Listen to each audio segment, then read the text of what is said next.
Hi everyone, welcome back to Radio Night Crime. Before you drift off, let me know in the comments where you're listening from. If you're enjoying the stories, don't forget to like and subscribe. Now let's relax and jump into tonight's case.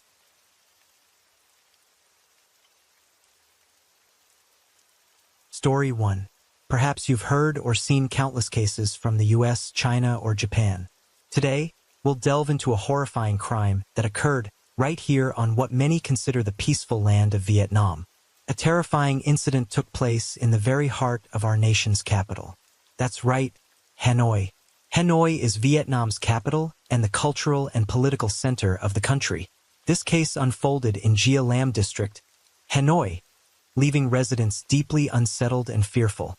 On October 13, 2023, around 12:30 p.m., Tran Man Dat, 31, from Linh Nam, Hanoi, a fisherman on the Red River, was fishing with his wife when their boat hadn't strayed far from shore. They spotted a strange object floating about 30 meters away. For fishermen, such sightings are commonplace, often just floating debris. But this time was different. The object resembled a human figure, almost like a mannequin. Dad initially felt it wasn't worth much attention and wanted to continue fishing to avoid falling behind on his daily routine. However, his wife disagreed, curious about what it could be. So Dad approached for a closer look. To his horror, it wasn't trash or a mannequin part. It was a human leg. He immediately alerted the police. After receiving the report, Gia Lam District Police dispatched a team to the scene at once. They retrieved the floating body part and brought it ashore. Upon inspection, they identified it as a left leg, signaling this was no ordinary case. Subsequently, authorities concentrated their efforts on searching the surrounding area for other remains. Soon, the search team discovered a skull in the riverside brush. Though decomposition had begun, police could tell it belonged to a young woman. By 3:30 p.m., the team uncovered more evidence. Amid a pile of abandoned waste in the grass, they found swarms of flies and fresh cement traces. Using tools, they excavated the concrete. With each dig, a sickening stench emerged. Breaking through the cement, they exposed the victim's torso, wrapped in a blanket and bound with rope.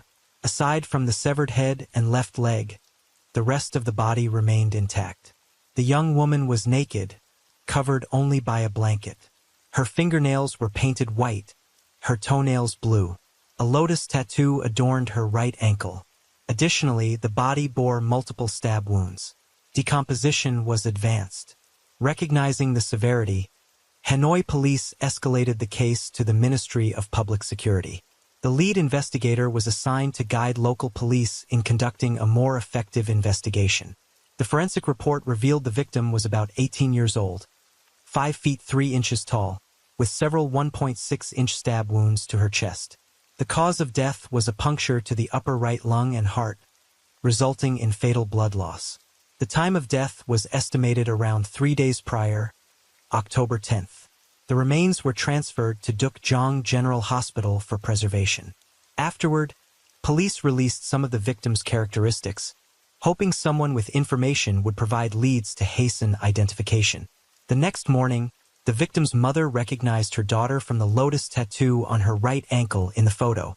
She revealed that a few months earlier, her daughter had moved out to live independently.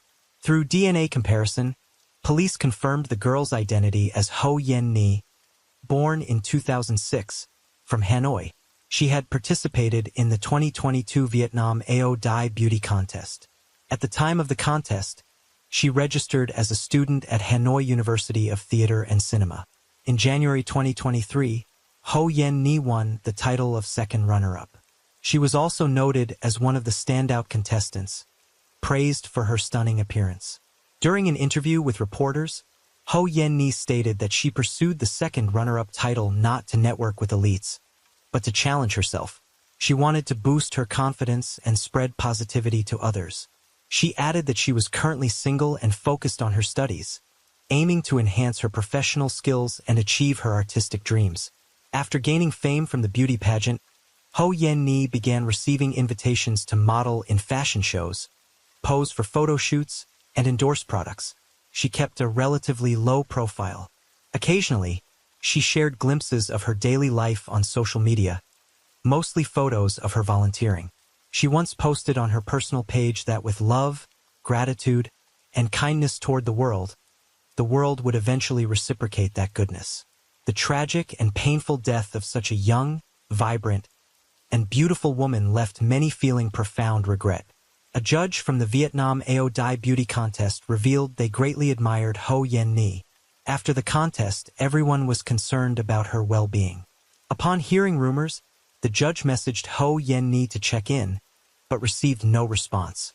Soon after, heart-wrenching images of second runner-up Ho Yen Ni circulated rapidly online, intensifying the grief of her family and friends. Ultimately, Yen Ni's family decided to cremate her remains, hoping her soul would find peace and be free from worldly troubles.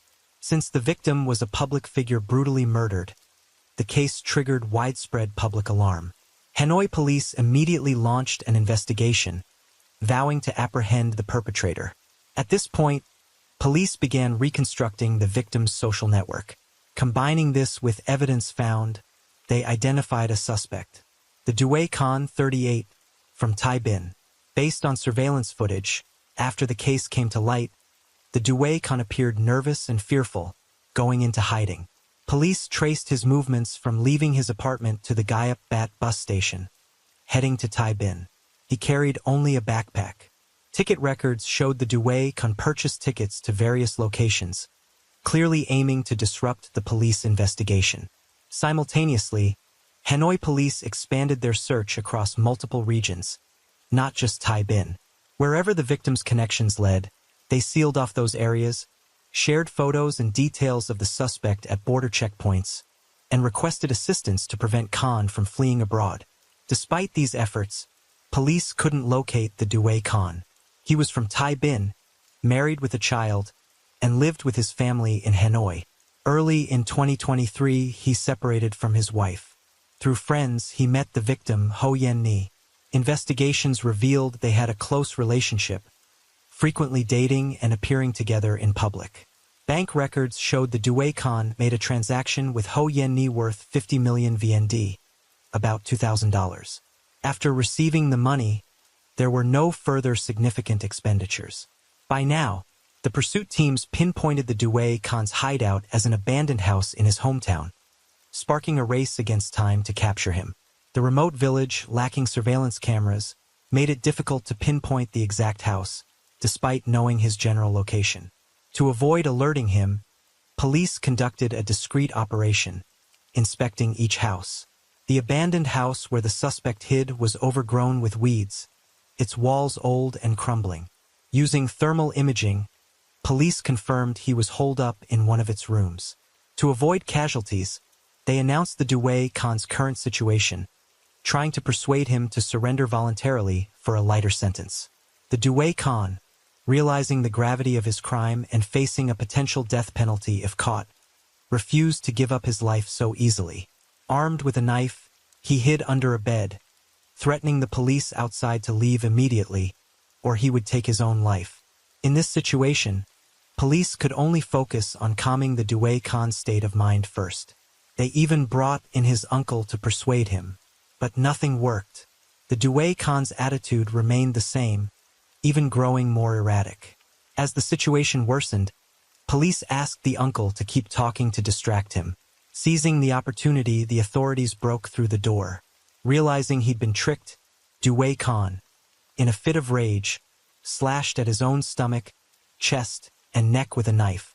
As soon as police entered the room, they subdued him and provided immediate first aid, before transferring him to a local general hospital for treatment. During this time, police continuously reassured him to ease his state of mind and prevent his wounds from reopening. By around 11 p.m. on October 14th, the deputy director of Hanoi Police announced at a press conference that after 34 hours of investigation and pursuit, they had successfully apprehended suspect the Due Khan. Currently, police were waiting for him to recover to continue their interrogation. If he was indeed the perpetrator, he would face punishment as prescribed by law. Fortunately, Due Khan's wounds weren't in critical areas that could prove fatal. After treatment, his vital signs stabilized, and he gradually regained consciousness. The Due Khan accepted police questioning, realizing he had no way out. He finally confessed to the police the reason he took Ho Yen Ni's life. Early in 2023, he saw the victim, Ho Yen Ni, at the Vietnam Ao Dai Beauty Contest Awards, and was deeply captivated by her. Later, discovering that her father was an old acquaintance, he was overjoyed. He successfully contacted Ho Yen Ni's father and, through him, got to know his daughter. After meeting Ho Yen Ni, the Due Khan used business as an excuse to separate from his wife. He then moved alone to Gia Lam district, renting an apartment. Crafting an image as a successful, older, single man, he began frequenting events where Ho Yen Ni appeared, seeking every chance to connect and find common ground. Gradually, the persona the Due Khan built left a positive impression on Ho Yen Ni, and their relationship evolved into romance. Initially, everything was sweet. The Due Khan knew how to please Ho Yen Ni without spending much. But eventually, the sweetness faded. The Due Khan admitted that Ho Yen Ni unexpectedly asked him for 50 million VND, about $2,000, to handle some matter without specifying what it was. This sparked his suspicion. In reality, the Due Khan wasn't financially well off.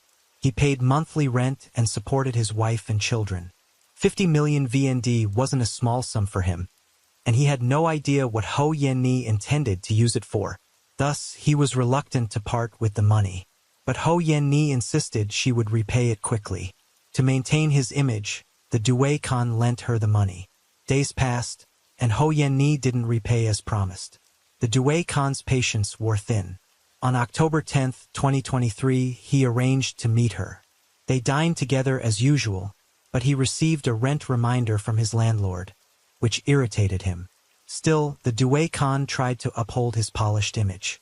Back at his apartment in central Gia Lam district, he immediately confronted Ho Yen Ni about the debt. To his surprise, she continued to evade and refused to pay, escalating tensions between them. In a fit of rage, the Due Khan grabbed a knife from the table and stabbed Ho Yen Ni multiple times in the chest. Losing too much blood, she could no longer resist.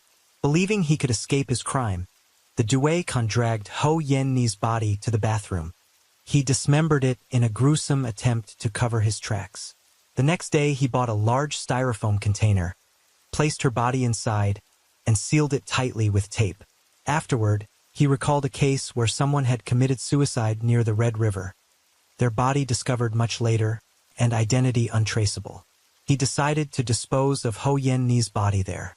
That night, he hired a taxi driver, placing the styrofoam box containing Ho Yen Ni's body in the car trunk. Noticing the box's weight, the driver offered to help and asked what was inside.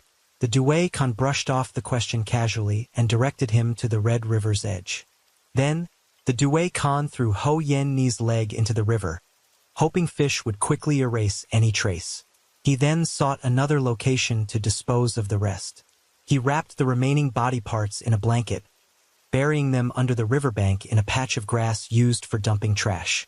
On top, he piled stones as cover. Task complete. The Due Khan casually contacted the taxi driver again and returned home. Yet he remained anxious, believing his method wasn't foolproof. So, on the second afternoon, he bought some cement, attempting to pour it over the body to conceal evidence. The next morning, October 13th, the Due Khan drove to the Red River bank, applied the cement to the body, then checked if the earlier discarded parts had been swept away by the current. Satisfied, he returned to his apartment unbothered. He thought he'd never be discovered, but he was wrong. The case he created dominated social media, and the body part he discarded was found just 30 meters from where he left it. Despite his attempts to escape, he was ultimately arrested and faced punishment for his crime. Some speculate that the 50 million VND might not have been the sole reason for the Due Khan's actions. His wife told police that he wasn't typically hot-headed or prone to violence. According to his wife, as a young man, he moved to Hanoi seeking better education and job opportunities. After marriage, he briefly returned to Tai Bin before settling permanently in Hanoi with his family. His wife said he was determined in his career and had achieved some success. However, he seemed ambitious and dissatisfied with his accomplishments. He started using his savings to open a karaoke bar and a pub, then engaged in local entertainment like fishing and cockfighting. But nothing panned out. Both businesses failed due to poor management. The Due Khan accumulated significant debts. Starting in 2023, he told his wife he wanted to join an investment project in Jialam district with a friend, then separated from her. Though aware of his infidelity, she never imagined he could commit such a horrific act. Based on current evidence, the deputy director of Hanoi Public Security stated that the Due Khan showed no signs of drug use during the crime. Whether he had accomplices or committed other crimes requires further investigation. Until more information emerges, the Due Khan will remain in custody. The tragedy of second runner-up Ho Yenni left her family, friends and those around her heartbroken.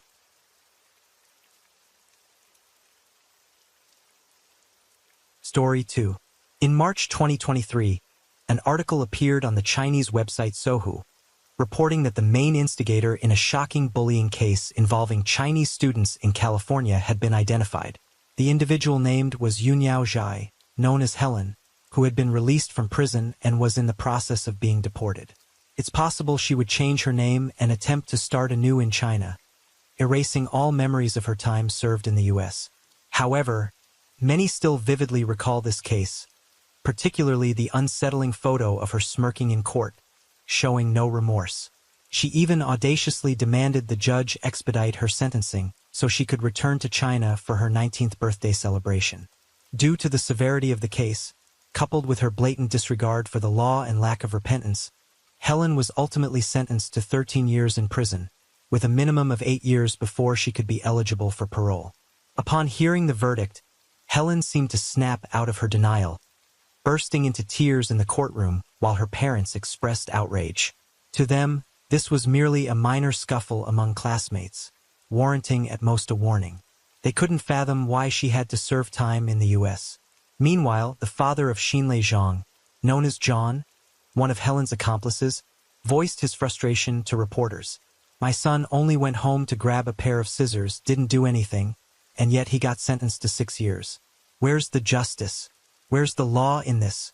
This story begins on March 30th, 2015. On that day, an 18-year-old Chinese student named Erin Liu, also known as Camellia, who was studying abroad in California, received a text message on her phone. The sender was her high school classmate, Liu, someone she had known since elementary school and with whom she had come to the U.S. to study. Liu invited Camellia to an ice cream shop in a nearby mall to chat, claiming there was something she wanted to discuss. In the past, Camellia would have agreed without hesitation, as they had been close friends since childhood and meeting up for food or drinks was routine. This time, however, Camellia hesitated. Her relationship with her childhood friend Liu had changed. They were no longer the confidants who shared everything. Initially, she intended to ignore the invitation, but Liu was persistent, sending repeated messages with an increasingly pleading tone. After careful consideration, Camellia finally agreed to meet. However, before heading out, she invited a male classmate, surnamed Liu, to join her for added reassurance. Why would a simple meetup between girls require a male bodyguard? The reason behind this will be explained in detail later. The meeting spot was an ice cream shop located in a plaza near their school. Upon entering and seeing only Liu sitting there, Camellia breathed a sigh of relief, thinking she might have overreacted and that this was just a casual friend gathering. But that relief vanished when she saw Helen, accompanied by her boyfriend John, appear at the door. Instinctively, Camellia tried to rush to the exit, but she was immediately blocked by the two, leaving her no way out. Helen turned to Camelia's male friend, surnamed Liu, and said, "We girls have some private matters to discuss. You're a guy. It's inconvenient for you to stay, so please leave." Faced with the notorious big sister of the school, the boy hesitated, nodded, and left, abandoning Camellia. Seeing her ally walk away, Camellia trembled with fear. However, Helen didn't immediately lay hands on her. Instead, she ordered Liu and her boyfriend John to force Camellia to kneel on the ground. Meanwhile, Helen casually pulled out her phone to call for more reinforcements. The first person she contacted was her close school friend, Yuhan Yang, known as Coco, who rushed to the scene upon hearing the news. Coco agreed without hesitation and even offered to bring more friends along. The group grew larger, resembling a snowball effect, all of them Chinese international students from the mainland, aged around 16 to 17. During this time, Helen splashed a cup of cold water from the table onto Camelia's head, then ordered her to wipe the floor with her own clothes. The onlookers laughed uproariously at Camelia's pitiful state. Seeing the ice cream shop become overcrowded, Helen suggested dragging her to a nearby park, where everyone could have more space to perform. Once the big sister spoke, no one dared disobey. They grabbed Camelia by her hair and pulled her outside. A Chinese female employee at the shop witnessed the scene and wanted to intervene, but she was loudly rebuked by the group, forcing her to abandon the effort. With that, Camelia's last hope of escape vanished. But what Camelia didn't anticipate was that the next 5 hours would become a true nightmare in her life. It started with Helen delivering a powerful kick, sending her sprawling to the ground. Then, more than 10 people surrounding her began relentlessly beating and kicking her, their blows raining down like a storm. Camelia had no chance to dodge, only able to curl up and shield her head. After about 10 minutes, Helen called out, "Take a break. I'm exhausted. You guys, strip her clothes off." And so, Camelia was publicly humiliated. A few other girls laughed mockingly, pulling out their phones to snap continuous photos of her body. Helen's first-called friend, Coco, though only 18, proved to be ruthless and cold-blooded. Initially, she didn't join in, standing aside and coolly observing while smoking a cigarette. But as Camelia writhed in pain on the ground, Coco suddenly approached, pressing the lit end of her cigarette into Camelia's skin. A piercing scream echoed, mingling with the acrid smell of burning flesh, creating a horrific scene. Another girl pulled a lighter from her bag, intending to set Camelia's hair ablaze. Fortunately, Camelia's hair was still soaked from the water splashed on her earlier, preventing it from catching fire. This small stroke of luck saved her from an even worse fate. However, Helen showed no intention of stopping. She ordered her boyfriend, John, to go home and fetch a pair of scissors. While John was gone, Helen forced Camelia to eat dirt from the ground. If Camelia refused, the others would take turns burning her with their lit cigarettes. Helpless, Camelia was pressed face down into the earth, her mouth filled with dirt, her face flushed red from suffocation. Tears streamed down her face as her pained eyes silently begged for mercy. But no one around her showed the slightest compassion. Instead, they continued laughing and taunting her. Some even kept filming with their phones. Shortly after, John returned with the scissors. Helen instructed 2 other girls to hold Camelia down, forcing her to kneel and bow her head. Then, Helen haphazardly cut Camelia's hair, leaving it ragged and ruined. Not stopping there, she stuffed the severed locks into Camelia's mouth, forcing her to swallow them. The overwhelming psychological pressure, combined with physical agony, drove Camelia to complete exhaustion. She could no longer stand, her voice hoarse from screaming. According to Camelia's later testimony in court, at that moment, she genuinely believed she would be beaten to death in that park. It wasn't until 5 hours later, when the group grew bored and tired, that they finally stopped. By then, Camelia was covered in injuries. Her chest and private areas bore numerous cigarette burns. Her face was swollen with bruises, and her hair was jaggedly cut, exposing patches of scalp. You might wonder why a 5-hour assault in a public place didn't prompt anyone to intervene or call the police. At the trial, the prosecution explained that the area was relatively secluded, and with the late March evening in California bringing a rapid drop in temperature, the park was nearly deserted, leaving the incident unnoticed. However, an article in the Los Angeles Times revealed a different reality. A reporter interviewed an anonymous witness, a woman who said she saw a noisy group of teenagers gathered around a picnic table, with a faint figure visible on the ground. Instinctively, she intended to approach and investigate, but several members of the group blocked her path. Their English was poor, their voices loud, and their menacing glares frightened her, leading her to abandon the effort. She also noted that, regardless of ethnicity, groups of delinquent teens like this always instilled a sense of danger. Indeed, such individuals are a societal menace, especially when in a heightened state from drugs or alcohol, fearing neither law nor consequence. A single disagreement could spark a fight, and they struck without restraint. Even some healthy adult men would steer clear of such scenes, let alone a lone, unarmed girl jogging by. Thus, after a moment of hesitation, the woman decided to leave. Upon returning home, her first action was to call the police. However, over 3 hours later, the police called back, stating they had sent officers to check, but found no one and nothing unusual in the area. It's hard to entirely blame the police for their inefficiency. The location, Roland Heights Park, had long been a hotspot for such teenage gatherings. Noise, vandalism, and harassment of passersby were commonplace. The issue was that these teens were highly mobile and alert. The mere sight of police lights in the distance would send them scattering. The police couldn't catch up, and pursuits were futile. These repeated cat-and-mouse scenarios gradually eroded the police's patience, reducing their focus on incidents in the area. Yet, this lax approach may have led the group to mistakenly believe their actions wouldn't have serious consequences. After ending the assault, Helen threatened Camellia. "You're not allowed to report this to the police. Even if you do, it won't matter. We have over a dozen people who can vouch for each other that nothing happened. The police won't believe just your word. If you dare report this, I guarantee next time will be far worse. If your host family asks about the injuries on your face, just say your dear classmate Lou beat you. If you say that, we'll back you up as witnesses."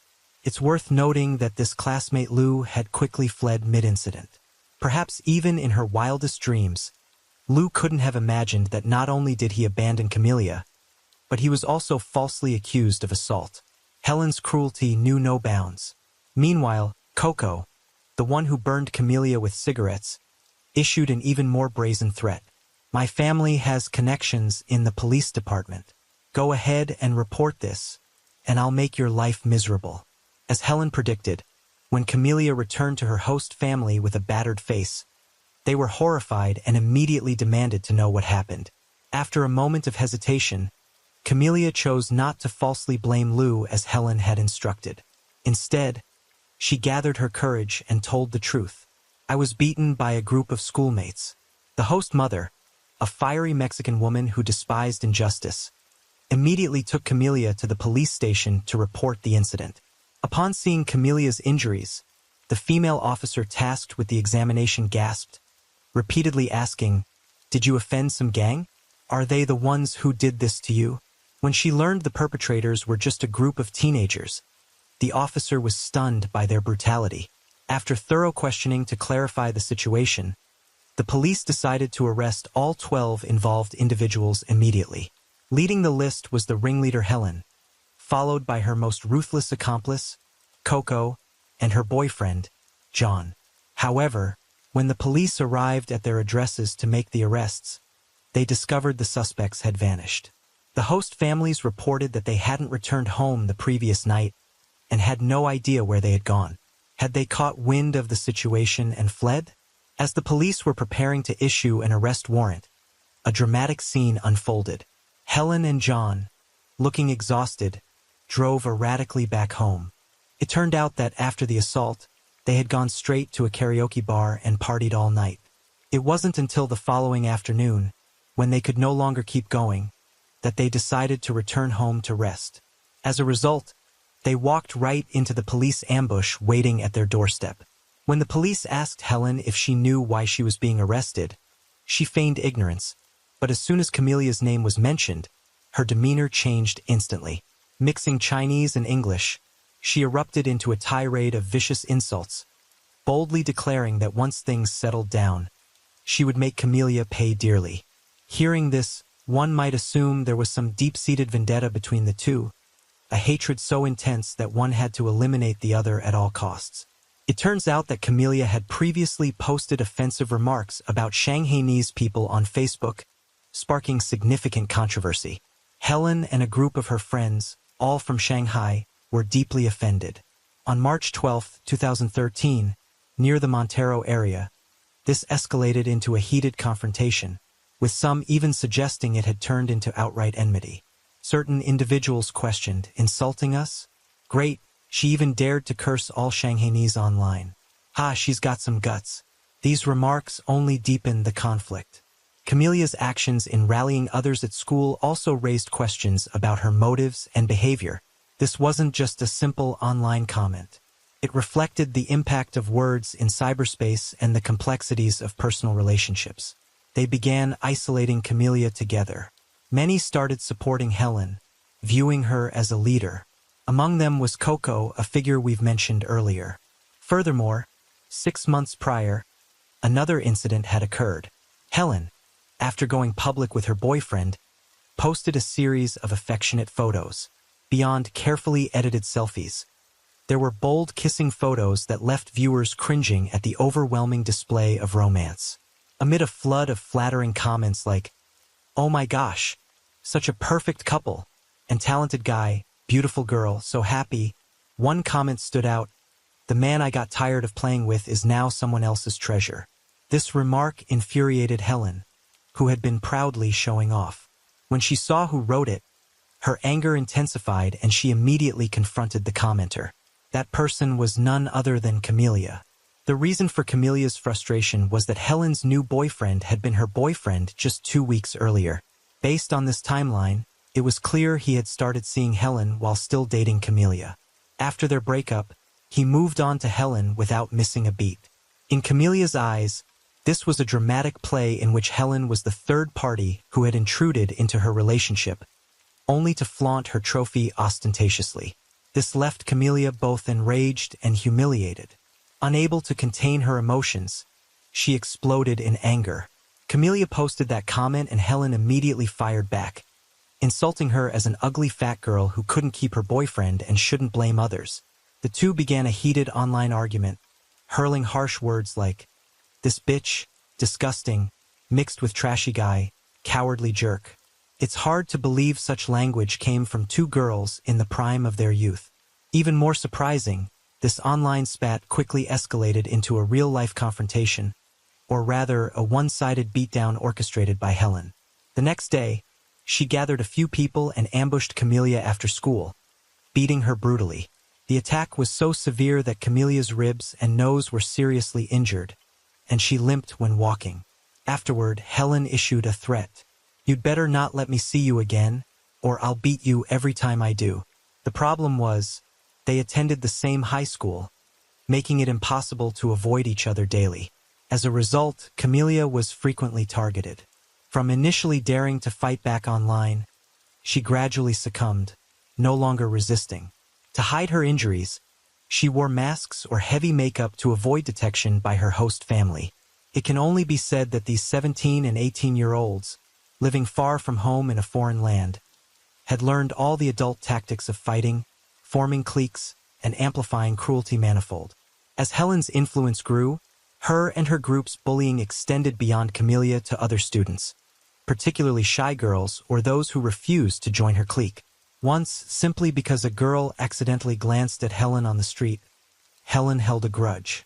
She later gathered a few people, cornered the girl in a basement, and slapped her until she was dizzy. On another occasion, during a break, a group of students played a game together, and when Helen lost, she flew into a rage. She immediately berated the others, and when one student couldn't hold back and retorted, Helen punched her, causing a nosebleed. With this attitude, she lashed out at anyone who displeased her, occasionally stirring discontent among onlookers. However, she dealt with anyone who dared oppose her with violence. When confronted with the police's questions, Helen appeared irritated, repeatedly urging them to hurry up with an attitude of, "Ask quickly, so I can go back to sleep."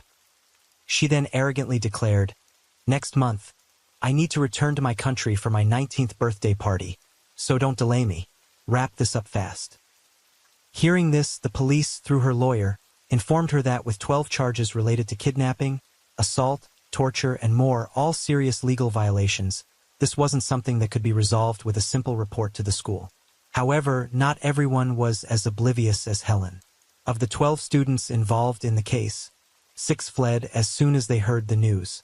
Some didn't even pack a change of clothes, hastily jumping into taxis and heading straight to the airport, fearing that any delay might lead to being detained at customs. As a result, only 6 of the 12 were apprehended.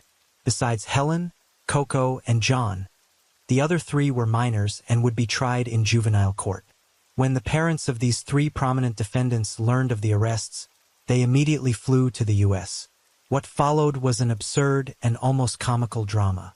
According to some reports, they claimed the 3 were rich kids from wealthy, influential families, while the victim, Camellia, was a poor girl who had to scrimp and save to study abroad on a scholarship. However, investigations by the Los Angeles Times and the Chinese-language New York Times revealed that the family backgrounds weren't as starkly different as rumored. John's father, in an interview, stated that their family in China was merely middle class. Sending their son to study abroad over the past few years had drained their entire savings, and he emphasized that the true rich kids of China were those whose families had bought homes in the U.S. long ago. Nevertheless, parents who could afford $13,000 annually in private high school tuition and $18,000 in boarding fees were at least part of China's affluent middle class. If they knew the school was subpar and the costs were so high that their families struggled, why did they still send their children abroad? John's father explained that part of it stemmed from the Chinese mentality of keeping up appearances. If others had something, they had to have it too. If others sent their kids abroad, they felt compelled to follow suit. He recounted how a high school classmate's family mentioned sending their child to study abroad and asked if his family wanted to join. Hearing this, John eagerly agreed, having heard that American schools had less homework and lower academic pressure. Additionally, study abroad agencies convinced them that sending kids abroad early would help them master the language, graduate high school, directly enter U.S. universities, and easily find jobs or settle there. Enticed by this, the parents hurriedly paid the fees and sent their children overseas. As for the main perpetrator, Helen, the saying holds true. Behind every troubled student is a Helen's family emerged. Some claimed her parents were civil servants. Others said they were entrepreneurs. But throughout Helen's upbringing, they were undeniably absent. It's said that as a young child, she was sent to her grandparents in the countryside. Her grandparents, living with their granddaughter, spoiled her excessively, to the point of not distinguishing right from wrong. For example, in kindergarten, when Helen fought over a toy and hit another child without explanation, her grandparents didn't reprimand her. Instead, they blamed the teacher for not supervising properly and accused the other child's parents of overreacting. Growing up in such an environment, Helen developed a stubborn and defiant personality. Her temper was explosive, flaring up at the slightest provocation. When she returned to live with her parents for elementary school, both sides struggled to adjust, and cohabitation became challenging. Unlike parents who strive to mend relationships with their children through effort and sincerity, Helen's parents took a simpler, more drastic approach. They spent a large sum to send her to a boarding school, leaving her education to the teachers. Helen recalled that from childhood, she could rarely stay with her parents for more than 2 days without conflict erupting in the household. As a result, she disliked being at home. At school, Helen was notorious as a difficult student. Even at a strict boarding school, she secretly smoked, drank, climbed over walls at night to meet friends, bullied younger students, and stole their pocket money. Each semester, her disciplinary record was filled to the brim, requiring extra pages to document her infractions. When the school reported these issues to her parents, requesting their cooperation in disciplining her, they responded, "We sent her to school so the teachers could educate her, right? There's no child who can't be taught, only teachers who don't know how to teach." When frustration peaked, they were ready to transfer her to another school, believing that anything solvable with money wasn't a significant problem. Helen graduated from a prestigious high school in Shanghai's Jingbei district, where the top 100 students typically advanced to elite high schools. However, her academic performance clearly fell short. After junior high, her parents wanted to send her to study in the U.S., contacting several agencies before selecting a private high school in Los Angeles. The agencies claimed it was a Protestant-affiliated school with a good environment and strict management. However, her parents didn't consider that Helen's issues had deep roots. With so many schools and teachers having failed to manage her in the past, at the height of her rebellion, could sending her to the farthest place from her parents, hoping for a Jesus-like miracle to transform her in an American way, really work? A moment's thought reveals it was likely to backfire. According to a medical report provided by Helen's lawyer, during her first year abroad, she faced numerous challenges: language barriers, inability to keep up with coursework, a difficult personality, and troublemaking friends. Under the pressure and extreme loneliness, she developed anxiety, insomnia, hair loss, and uncontrolled eating. That year, she attempted suicide twice and self-harmed multiple times. Fortunately, her host family intervened in time, preventing a tragedy. The school recommended she see a psychologist, but the results were minimal. She pleaded with her parents over the phone to let her return to China, but they dismissed it as trivial, accusing her of exaggerating, and urged her to try harder and be patient, just as she had in China. Her parents blamed Helen's struggles on the school and host family. After consulting another agency, they transferred her to a private school with a higher proportion of Chinese students, hoping she could connect with peers more easily. Her host family was also switched from a strict American household to an immigrant family willing to do anything for money. After the transfer, Helen's mental state noticeably improved. She no longer cried for home as before, reverting to her arrogant and defiant demeanor. Looking back at what followed, this was her way of redirecting her anger and insecurity onto others, finding joy in their pain, using cruel acts to relieve her stress and assert her dominance. At the same time, she didn't shy away from flaunting her wealth online. This subtle bragging also fueled envy and admiration among her subordinates, many of whom didn't own cars or only rode bicycles, further cementing Helen's reputation as the rich princess throughout the school. According to John's father, his son was naturally shy and reserved, but he quickly fell under Helen's assertive pursuit. A major reason was that she lent John her car. An 18-year-old who had just gotten his driver's license, still in the thrill of it all, drove his girlfriend's car around to show off daily, backed by a big sister protector. How could he care about anything else? Thus, on the day of the incident, although John didn't participate in tormenting Camelia from start to finish, he made no effort to stop it either. When Helen ordered him to go home and fetch scissors, he complied without hesitation, embodying the role of a leeching boyfriend. Yet it was those very scissors that implicated him in the case. In charges related to kidnapping, torture, assault, and more, anyone involved, whether driving or holding scissors, was considered an accomplice and could not escape legal consequences. The severity of these charges was evident in the bail amount set for the three defendants, John, Coco, and Helen. On April 14, 2015, during the preliminary hearing at the Pomona Superior Court in California, the judge, noting that several accomplices had fled to China after the incident, deemed them flight risks and set bail at $3 million each.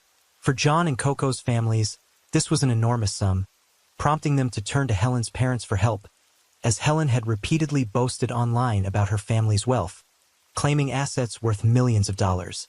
Pulling out a few $100,000 would be like throwing water away for Helen's family. But a dramatic twist unfolded. Even Helen's parents couldn't afford the bail. As a result, Helen, like the other two, remained in custody, awaiting further trial. Upon learning she would be returned to jail, Helen broke down in tears for the first time, and her parents wept as well. However, being unable to pay bail didn't mean money was entirely useless. In May 2015, as the case approached its second hearing, an unexpected event halted the court proceedings. The prosecutor revealed that the father of one defendant had been arrested for attempting to bribe witnesses facing charges of bribery and obstruction of justice. Although the police didn't release specific details, online sources claimed this father had bribed not only the Camelia, but also a 16-year-old student surnamed Mai, previously assaulted by Helen. Through an intermediary, he offered $20,000 to each, asking them to lie in court and claim the bullying was just playful antics among classmates. When they refused, he threatened, I have connections in the Public Security Bureau back home. Do you still want to return to your country? This blatant bribery attempt failed, and his threats only highlighted a characteristic of certain Chinese cultural practices brought to the U.S., but the American court showed no tolerance for such dirty tricks. If you dare pull these stunts again, you can join your child in prison. Realizing they had pushed things too far, some parents shifted blame to the school, arguing that its lax environment allowed such behavior to escalate, ultimately leading to this disaster. They kept making excuses and causing disruptions to avoid conviction, but the quality of education and management at this school was indeed questionable. Local media reported that this private institution, Oxford School, was merely piggybacking on the reputation of the prestigious University of Oxford in England. The connection between the two was as tenuous as the link between former President Trump and Sichuan Mandarin, purely nominal, with no substance. This was evident on the school's promotional website, where even the sign reading 18760, Kalima Road varied drastically depending on the angle. In a wide shot, it was nearly unrecognizable as a school, with only an old basketball hoop and a volleyball net, and virtually no space or equipment for outdoor student activities. Not only was the external environment a noisy area behind a cheap market, but the internal learning conditions were equally concerning. One photo, with lighting suitable for a horror movie, was chosen as the promotional image for the classrooms. The actual conditions were likely filthy and chaotic, beyond recognition. The school's facilities were inferior to many vocational schools in small Chinese counties, and the quality of its teachers was equally worrisome. On a private school review site, it received only 4 reviews, all unanimously giving 1 star. A parent commented that the school allowed a teacher to use derogatory language, calling Asian students Asian trash, and even exhibited inappropriate behavior toward female students. A true gathering of rotten apples in one institution. Yet this school, which looked like an amateur theater troupe from the inside out, dared to charge $13,000 per year in tuition. Naturally, its primary clientele were Asian students, predominantly from China and South Korea. Recognizing that this demographic might tarnish its reputation as a sham school, it offered specialized courses for Asian students, such as Chinese language and mathematics, to attract more Asian enrollees. This was a sham school, so its admissions page only mentioned that students could opt to live with host families, with 80 international students listed, all residing with host families. However, on another page of the same website, under the racial breakdown of students, it clearly stated that 100% were Asian, all living with host families. Could be said there was no hiding it. The data showed 127 students, all with host families. But how could parents planning to send their children abroad discern these hidden tricks? After being deceived, they still obediently handed over their money. If the school was like this, one can imagine the host families it arranged. Not only was the food subpar, but the living conditions were no better, with many families completely neglecting the students' safety and academic progress. Their only requirement was that the students return home to sleep at night, which they considered fulfilling their duty. Often, students stayed out overnight, even for weeks, with no one caring. With Asham School and this free-range management style, it's hardly surprising that a group of teenagers in their mid-teens, gathered together, would cause trouble. The parents' intention was to send their children abroad to foster independence, improve self-care skills, and gain an educational advantage. But in reality, it was like putting them on a plane and dropping them into the ocean, where sharks awaited below. A kick sent them plummeting, with the hope they'd learn to swim, but the rewards and risks were clearly disproportionate. What's even more frustrating is that not only were these inexperienced kids deceived, but their parents also fell prey to scammers. As mentioned earlier, John's father recounted that after arriving in the U.S., he received several calls. The callers described American prisons as a living hell, assuring him that money could secure his son's release. This low-level scam often proves effective on anxious parents. Duped to the point of confusion, John's father hurriedly handed over cash, only to find, of course, that the story had no happy ending.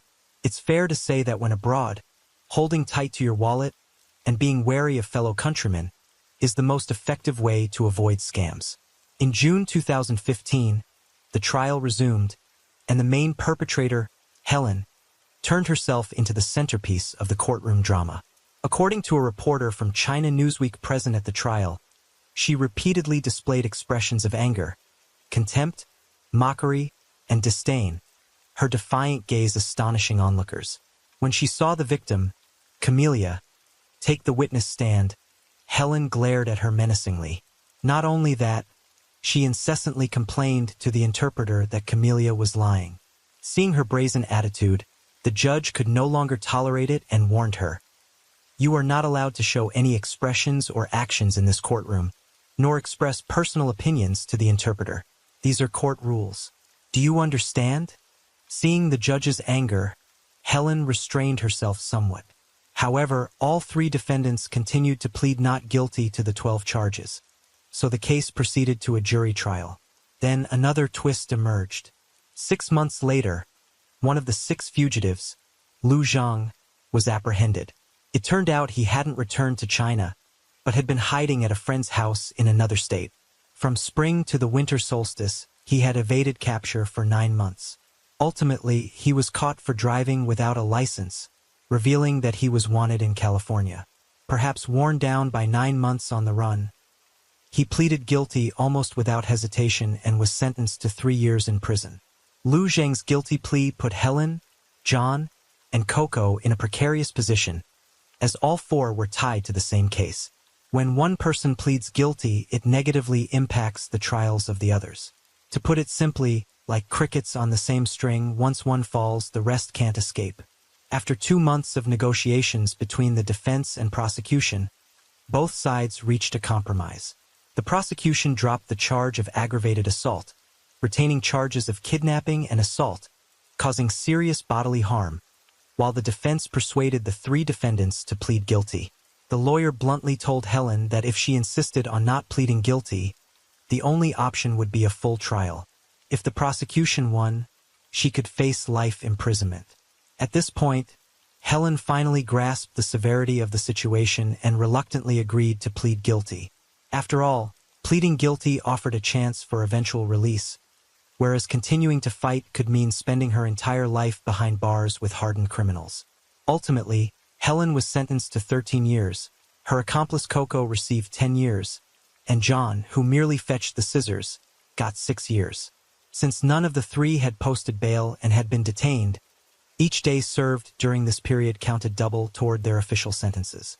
Under U.S. law, to be eligible for early release, they had to serve at least 75% of their terms, meaning they would remain incarcerated for a significant time before regaining freedom. Helen's actual time served was just under 8 years, Coco's was 5 years, and John's was just over 3 years. They were to be deported back to China immediately upon release, without serving probation in the U.S. This meant that prison would be their final residence in America. Before officially entering prison, Helen, through her lawyer, read a letter of apology. In it, she stated that her family sent her to the U.S. for better opportunities, but she was overwhelmed by the freedom.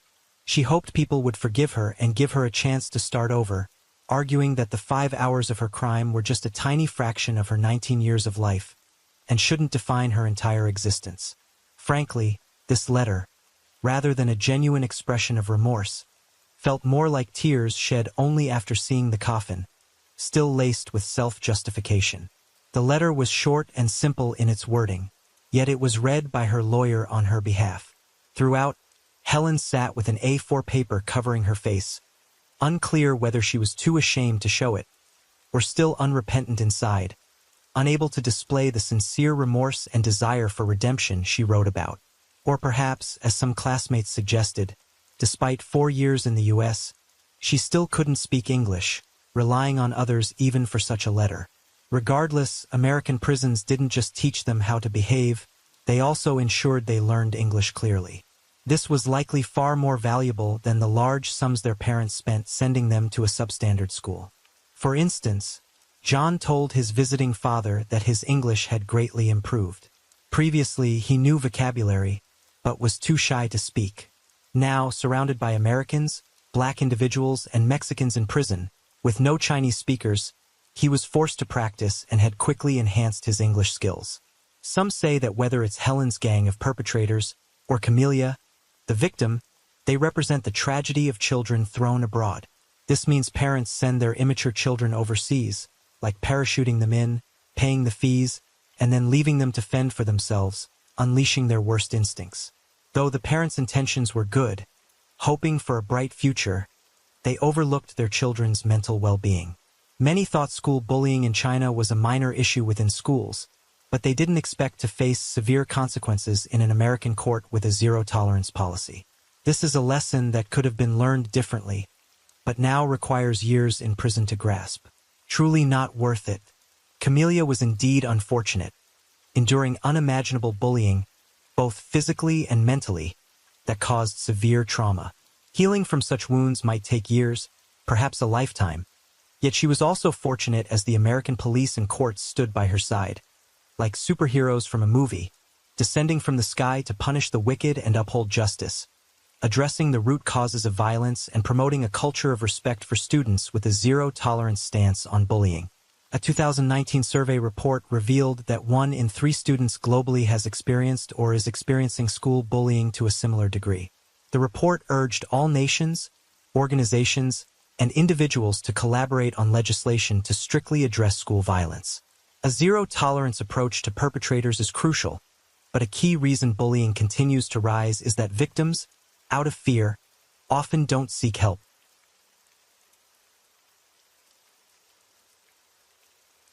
Story 3.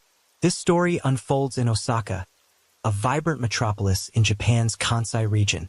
As the country's second-largest city, Osaka is renowned for its rich culinary scene and warm, welcoming people. However, in 1985, a series of bizarre murders shattered the city's tranquility, leaving many to wonder, is the hospitable Osaka still as safe as it once was? And who is the culprit behind these crimes? You're watching True Crime in the World, where we explore the most mysterious cases and gripping stories. As always, before we dive into unraveling the mysteries of today's case, please leave a like and subscribe to support us. Now, let's dissect the details of this case step by step. Let's travel back in time to the summer of 1985. On June 17, 1985, a typical Monday, in the Miyoshi area of Koryo Town, Kitakatsurugi District, Nara Prefecture, located southeast of Osaka, a farmer had just finished his fieldwork and was heading home to rest. As he left his field, he passed through a bamboo grove. Suddenly, a cardboard box placed nearby caught his attention. Curiosity piqued. He cautiously approached to see what was inside. But the moment he opened the box, a horrifying sight confronted him. The dismembered remains of a victim. The visceral shock, both visual and olfactory, sent a chill through his body, his mind reeling. In a panic, he rushed to the nearest public phone booth and called the police. Upon receiving the report, the Takeda Police Department in Nara Prefecture quickly arrived at the scene. The victim was a woman, approximately 20 years old, whose body had been severed into 6 parts, her head, torso, and limbs. Clearly, this was an exceptionally grave case involving murder, disposal, and desecration of a corpse. The police immediately formed a task force to investigate. Forensic examination revealed undigested sushi rice in the victim's stomach, indicating she had eaten shortly before her death. Marks on her neck suggested she had been strangled, pointing to a violent struggle prior to her murder. The time of death was estimated to be between 4 p.m. and 6 p.m. the previous day. Soon after, using missing persons records, the police identified the victim. Her name was Chinen Midori, a student at a specialized school in Osaka for individuals with intellectual disabilities. 2 months earlier, one afternoon, she had snuck out of her dormitory, saying she was heading to a laundromat in Tandabayashi City, Osaka Prefecture, for vocational training. She never returned. The following day, when her absence was noticed, the school reported her missing to the police. Despite Chinen Midori's cognitive challenges, her family had always loved and protected her dearly. But now, seeing her brutally murdered in such a savage manner, her loved ones were overwhelmed with unbearable grief. Unfortunately, due to the limitations of forensic technology at the time, the police couldn't uncover any significant additional clues. 3 months after the murder, the office of the Takeda police chief received a peculiar letter. The postmark indicated it was sent from Sakai City, Osaka Prefecture. On the white envelope, someone had written in black ballpoint pen, "To the Takata police chief," while the back bore the phrase, "The 22-faced monster." The handwriting appeared to be carefully drawn with a ruler, likely to conceal the sender's natural script. This immediately reminded the chief of the Gluko Morinaga case from over a year earlier. That high-profile case took place in June 1984 in Japan, where the perpetrator drew inspiration from the fictional 20-faced monster, a character from the works of renowned mystery writer Odagawa Rampo. A detailed documentary about that case exists, and interested viewers can seek it out for more insight. In this instance, the letter sender identified themselves as the 22-faced monster. The letter brazenly challenged the police with an arrogant, unapologetic tone, dripping with provocation. It didn't stop there. It provided a detailed account of the crime. At 2 p.m. on June 16, 1985, the perpetrator encountered Chinen Midori near Tsutenkaku Tower in Osaka. Noticing the young, attractive girl who showed signs of intellectual disability, he developed sinister intentions. He lured her to a sushi restaurant for a meal. After eating, he took Chinen Midori to his apartment, where he assaulted her. Afterward, he gave her 10,000 yen, approximately $68 as supposed compensation. Initially, he thought the money would satisfy a schoolgirl, but when she appeared upset, he flew into a rage, pinned her down, and strangled her with both hands until she stopped breathing. After committing the murder, he used a kitchen knife, a saw, and other tools to dismember the victim, then packed her remains into a cardboard box. The next day, he rented a car and drove the box to a bamboo grove in Nara Prefecture to dispose of it. The details in the letter about the disposal site and method of murder were information the police had never publicly disclosed. As a result, investigators were certain the letter was sent by the actual perpetrator. The letter also claimed that this crime shared the same mastermind as the Gluko Morinaga case. While it could still be a copycat crime, the police knew further investigation was necessary. After retrieving footage from surveillance cameras near Tsutenkaku Tower, they confirmed that Chinen Midori had indeed been at the sushi restaurant with a middle-aged man. Unfortunately, due to the high volume of daily customers, the restaurant staff couldn't recall the man's facial features. Based on gathered intelligence, the victim was known to frequent bars and similar establishments. Using this lead, the police compiled a list of over 500 suspects. Among them, a man surnamed Kamada proactively sent a letter to the authorities to explain himself. Attached to the letter was a used train ticket from JR Shinosaka Station to Tokyo Station. In the letter, he stated, "I am not the perpetrator. I was in Tokyo that day." The police collected fingerprints from the letter, but they were incomplete. When compared to the fingerprints on the envelope from the 22-faced monster, there were some similarities, but the final conclusion was that they didn't match. Investigators also looked into the laundromat Chinen Midori had mentioned before her disappearance. They interviewed the owner and staff and reviewed footage from the store's surveillance cameras, but found nothing unusual. After a prolonged investigation with no breakthroughs, the case reached a dead end and became an unsolved mystery. 9 years later, another case emerged in the same region. On April 3, 1994, in Kamatotoro Village, Minu City, Osaka Prefecture, a couple ventured into the forest to forage for bamboo shoots. Carrying shovels and baskets, they chatted cheerfully, anticipating a fruitful day. As they reached a spot in the bamboo grove, they noticed an unusual mound of earth. Out of curiosity, they began digging, only to uncover the partially decomposed remains of a victim. Upon receiving the report, the police arrived swiftly at the scene. The sight was almost unbearable.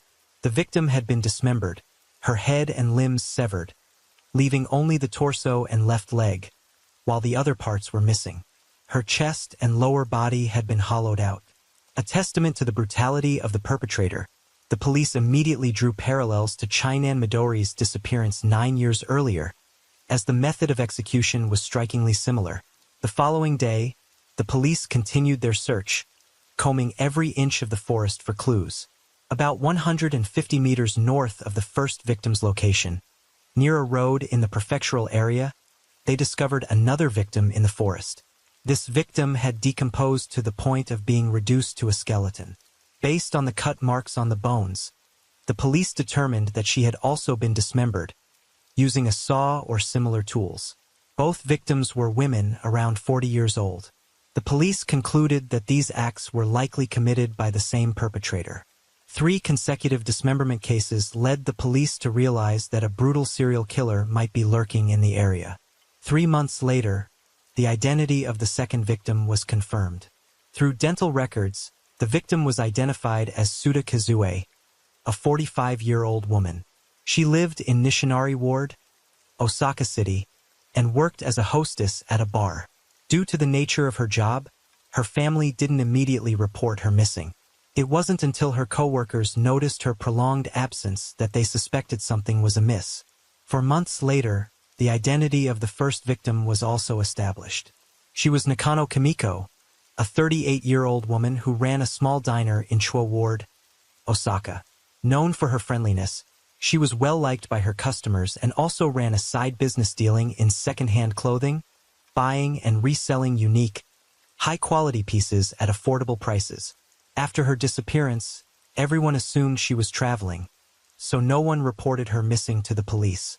The police decided to combine the 3 cases for investigation, naming them the Osaka serial dismemberment case. Given the particularly heinous nature of the crimes and the brutality of the perpetrator, Japan's National Police Agency classified it as National Police Priority Case Number 122 feet.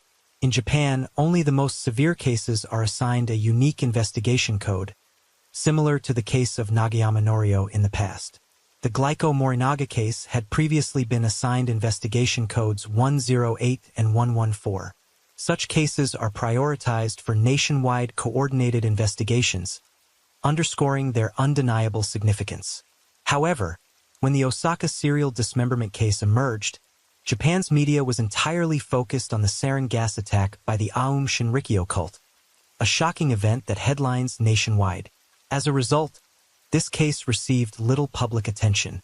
The police then began reviewing the records of previously convicted criminals in Osaka, uncovering a significant lead.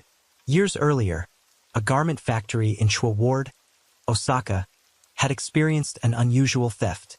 A man stole 78 pairs of khaki pants packed in a cardboard box from the factory's warehouse. What was peculiar was that, according to footage extracted from surveillance cameras, the man made no effort to conceal his actions.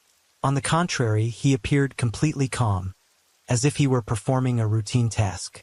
He hoisted the box onto his shoulder, casually walked out of the warehouse, and even glanced at the security camera as he passed by. None of the employees realized he was a thief. It wasn't until they conducted an inventory check that they discovered an intruder had stolen the clothing. In April 1994, this man was arrested in an apartment in Osaka. When his identity was revealed, the local community was stunned. According to neighbors, he had always seemed like a kind, gentle person. The man was Kamada Yasutoshi, 54 years old at the time, originally from Oziu City, Ehime Prefecture. By his own account, Kamada's father was once considered a global hotel magnate. However, after his father's death, the family fell into financial ruin. While in his second year of high school, Kamada was forced to drop out and move to Osaka to enroll in a culinary training program. At 20, he found true love and had 2 children, a boy and a girl. Tragedy struck when his wife passed away. From then on, Kamada frequently relocated with his children, eventually settling in Nishinari, Osaka. He later remarried a bar worker, but this second marriage lasted only a month, reportedly due to conflicts between his new wife and his children. To make a living, Kamada set up a stall selling clothing and accessories. His items were affordable yet of good quality, attracting many customers, particularly women. Always wearing a friendly smile, he gave off a trustworthy vibe, earning him affectionate nicknames like Kamakan or Little Kama from regular customers. This further boosted his business. Locals often saw Kamada riding his bicycle around the area with a small white Maltese dog perched in the front basket, looking utterly adorable. With such a warm and approachable image, no one suspected he could be a thief. However, Those who knew Kamada well weren't surprised by his arrest. In reality, he was a man of two faces. He loved to boast, constantly crafting a glamorous image of himself. In truth, his father wasn't a hotel magnate, but merely a merchant selling disposable chopsticks to guest houses. Moreover, the real reason his second marriage fell apart wasn't due to disputes between his children and their stepmother. It was domestic violence. Whenever Kamada assaulted his wife, his children would beg him to stop, even stepping in to shield their stepmother. After the divorce, he callously abandoned his two children, leaving them in the care of his first wife's family while he moved in with a mistress.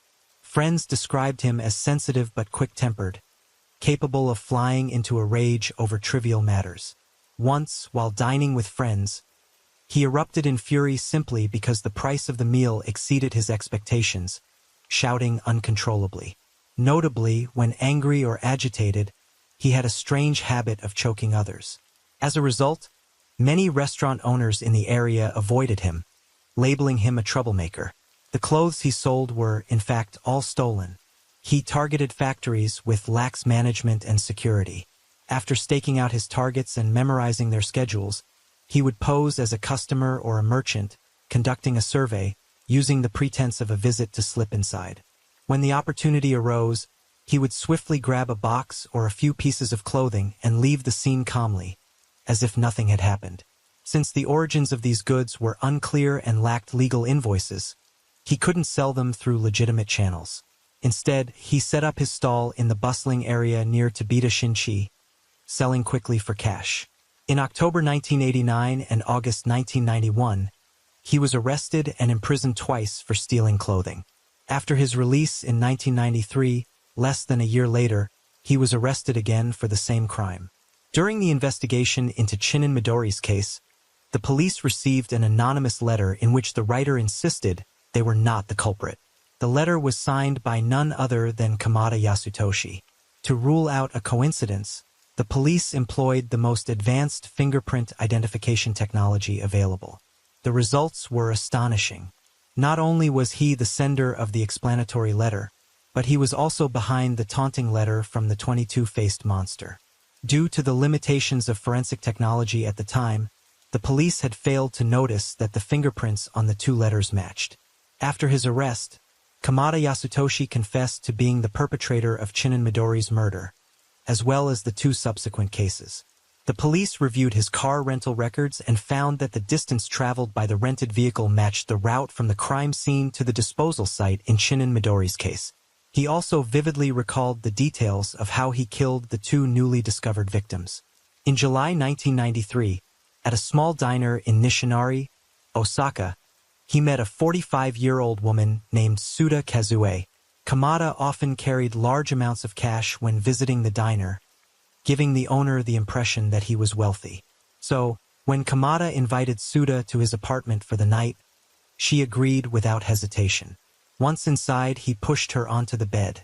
But just as they were about to become intimate, she suddenly asked, "How much are you going to pay me?" Hearing this, Kamada flew into a rage, his interest completely evaporating. He grabbed Suda by the throat with both hands, strangling her until she stopped moving. He then dismembered her body and used a rented car to transport the remains to a forested mountain area in Kamino no Toramai village, Mino City, where he disposed of them. 8 months later, he used a similar tactic to lure a bar worker, Nakano Kimiko, 38 years old, to his apartment for the night. Since she was interested in buying clothes at a discount, they began discussing the deal after being intimate. At the time, Kamada had just stolen a box of high-end jackets, hoping to make a large profit from the opportunity. However, Nakano Kimiko insisted that he should hand over all the clothing as payment. The two argued fiercely. In the end, consumed by rage, Kamada killed Nakano, dismembered her body, and disposed of the remains in a forested mountain area in Mino City, just 150 meters from the previous disposal site.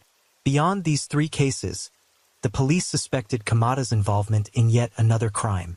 An officer placed a photo of a young girl in front of Kamada and asked if he recognized her. He stared at the image in silence for a long moment before finally nodding slightly. The girl in the photo was Tsujikato Kimiko, only 9 years old at the time, a third grader at Sumi Elementary School in Osaka.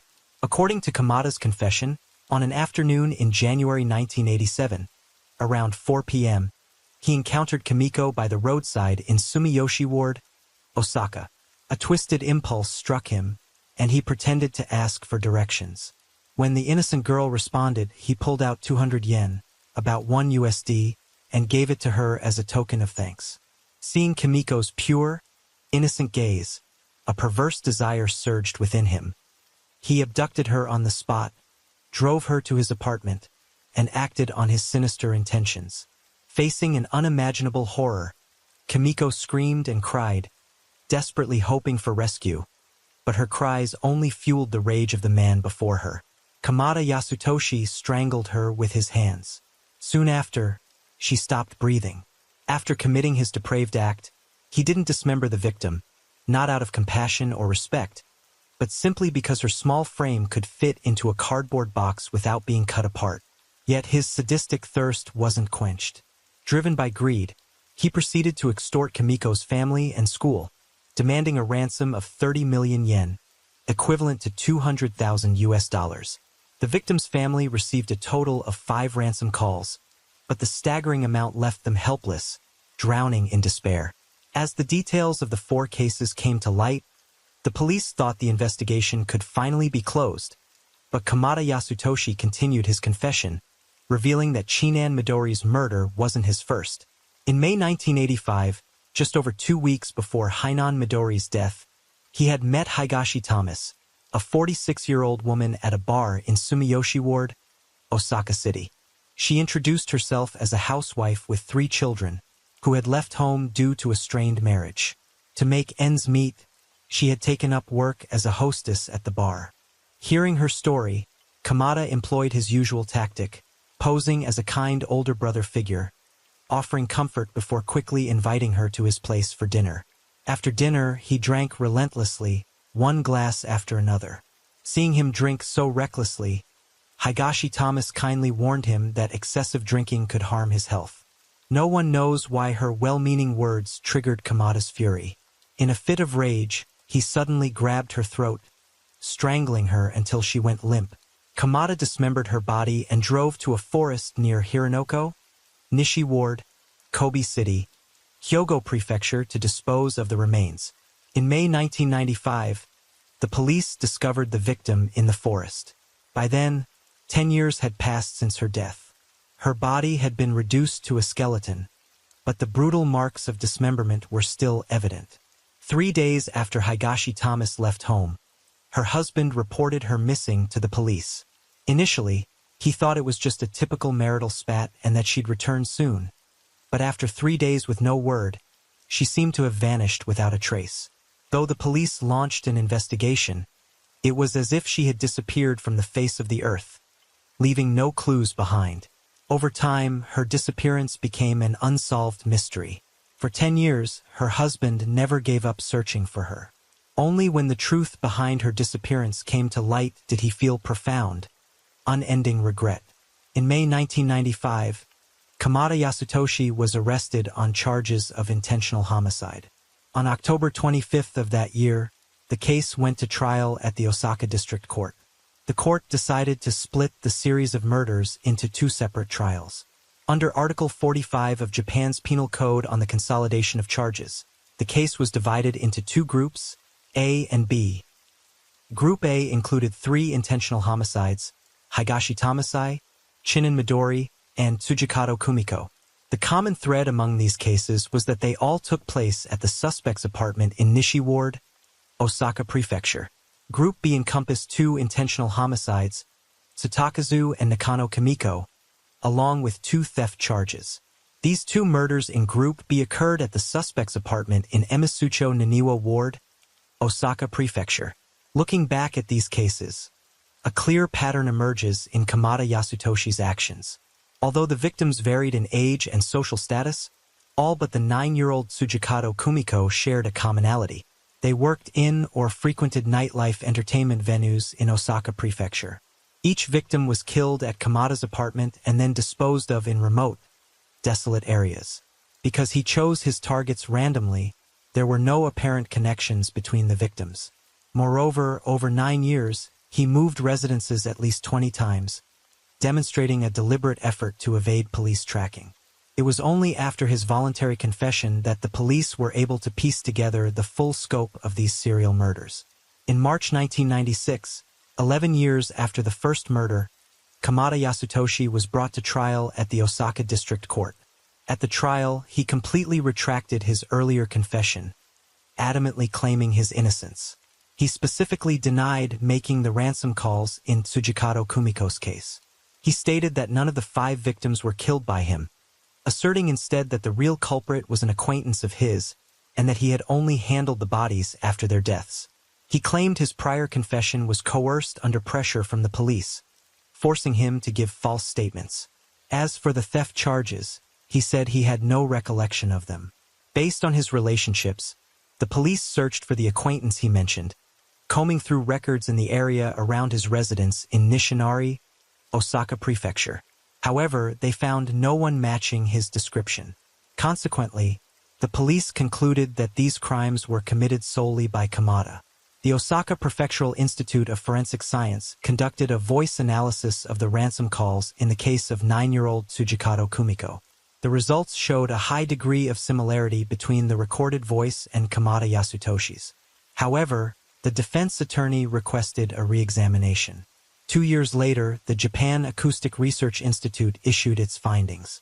Out of 121 distinct characteristics in the voice sample from the ransom calls, only 10 match Kamada's voice. Thus, the study concluded that the voice in the calls was not his. In January 1999, the Osaka District Court delivered its verdict. Kamada Yasutoshi rejected all charges and filed an appeal. In July 2005, the final trial was held at Japan's Supreme Court, which upheld the death penalty.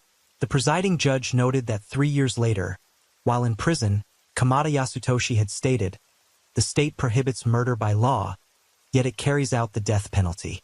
I think that's the real act of taking a life." At the trial, the police and prosecutors had already decided from the start that I was the culprit. No matter how I tried to defend myself, the judge wouldn't listen. In 2011, after 6 years in prison, he continued to assert his innocence. In a survey questionnaire, he refused to provide information, citing high blood pressure and shaky hands that prevented him from writing. On March 25, 2016, Kamada Yasutoshi, then 75 years old and suffering from Alzheimer's disease, was executed at the Osaka Detention Center.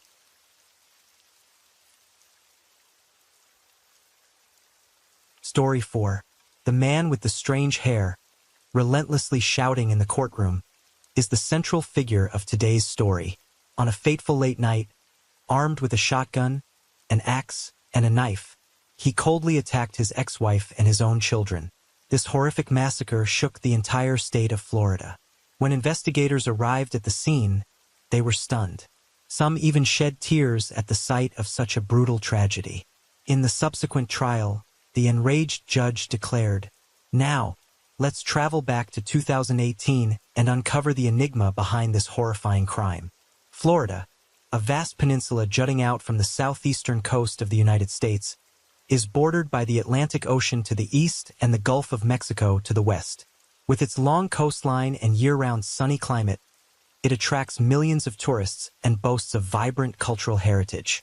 The name Florida comes from Spanish, meaning land of flowers. Bathed in perpetual sunlight, the state is also nicknamed the Sunshine State. But beneath its radiant beauty, there are sometimes dark and tragic corners. The story we're about to tell is one of the most horrific tragedies to ever unfold here. On the night of March 18, 2018, at 11:43 p.m., the emergency line at the Hillsborough County Sheriff's Office in Florida rang. The officer answering the call felt an immediate chill run through their body. But before they could make sense of the message, the call abruptly disconnected.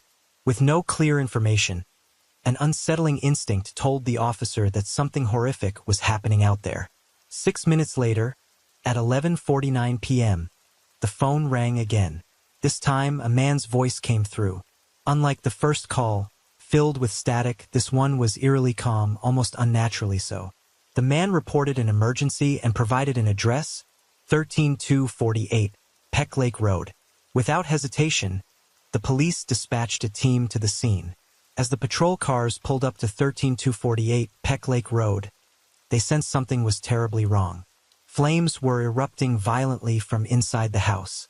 The fire spread rapidly, consuming everything in its path. Firefighters arrived just in time, scrambling to deploy their team. But before they could even attempt to extinguish the blaze, another horrifying sight stopped them in their tracks. In front of the house stood a black man, his body drenched in blood. Nearby, on the lawn, a woman lay motionless, her body covered in wounds. The police immediately ordered the man to raise his hands and lie on the ground. But he didn't comply. He staggered forward, his eyes vacant, muttering incoherent words. With no other choice, the police used a taser to subdue him. As he collapsed, he kept repeating a single phrase, "Allah is the greatest," a significant declaration in Islam. But what was even more chilling was his next statement, "KK is the devil, the kids are the devil's children too." At that moment, no one could tell if he was suffering from a mental breakdown. But one thing was certain, this case was far from simple. The overpowering stench of gasoline emanated from him, and his hands were still stained with fresh blood. Most critically, the woman lying motionless on the lawn. Was she still alive? The police rushed to check on her and found her body covered in countless wounds, her clothes soaked red. There were no signs of life, her breathing had stopped long ago. At that very moment, a young boy stumbled out of the burning house, clutching his stomach with both hands. Blood seeped through his fingers, staining his clothes. With a trembling voice, as if summoning his last ounce of strength, he whispered, "My dad shot my mom." As the words left his mouth, his eyes rolled back and his small body crumpled to the cold ground. The police immediately scooped him up and rushed him to the hospital in critical condition. Meanwhile, a firefighter named Donald received a report that another child was still trapped inside. Without hesitation, Donald plunged into the inferno. The searing heat engulfed him, as the ferocious flames devoured everything in their path. The air was thick with the smell of gasoline, a clear sign that someone had deliberately set the fire to erase evidence.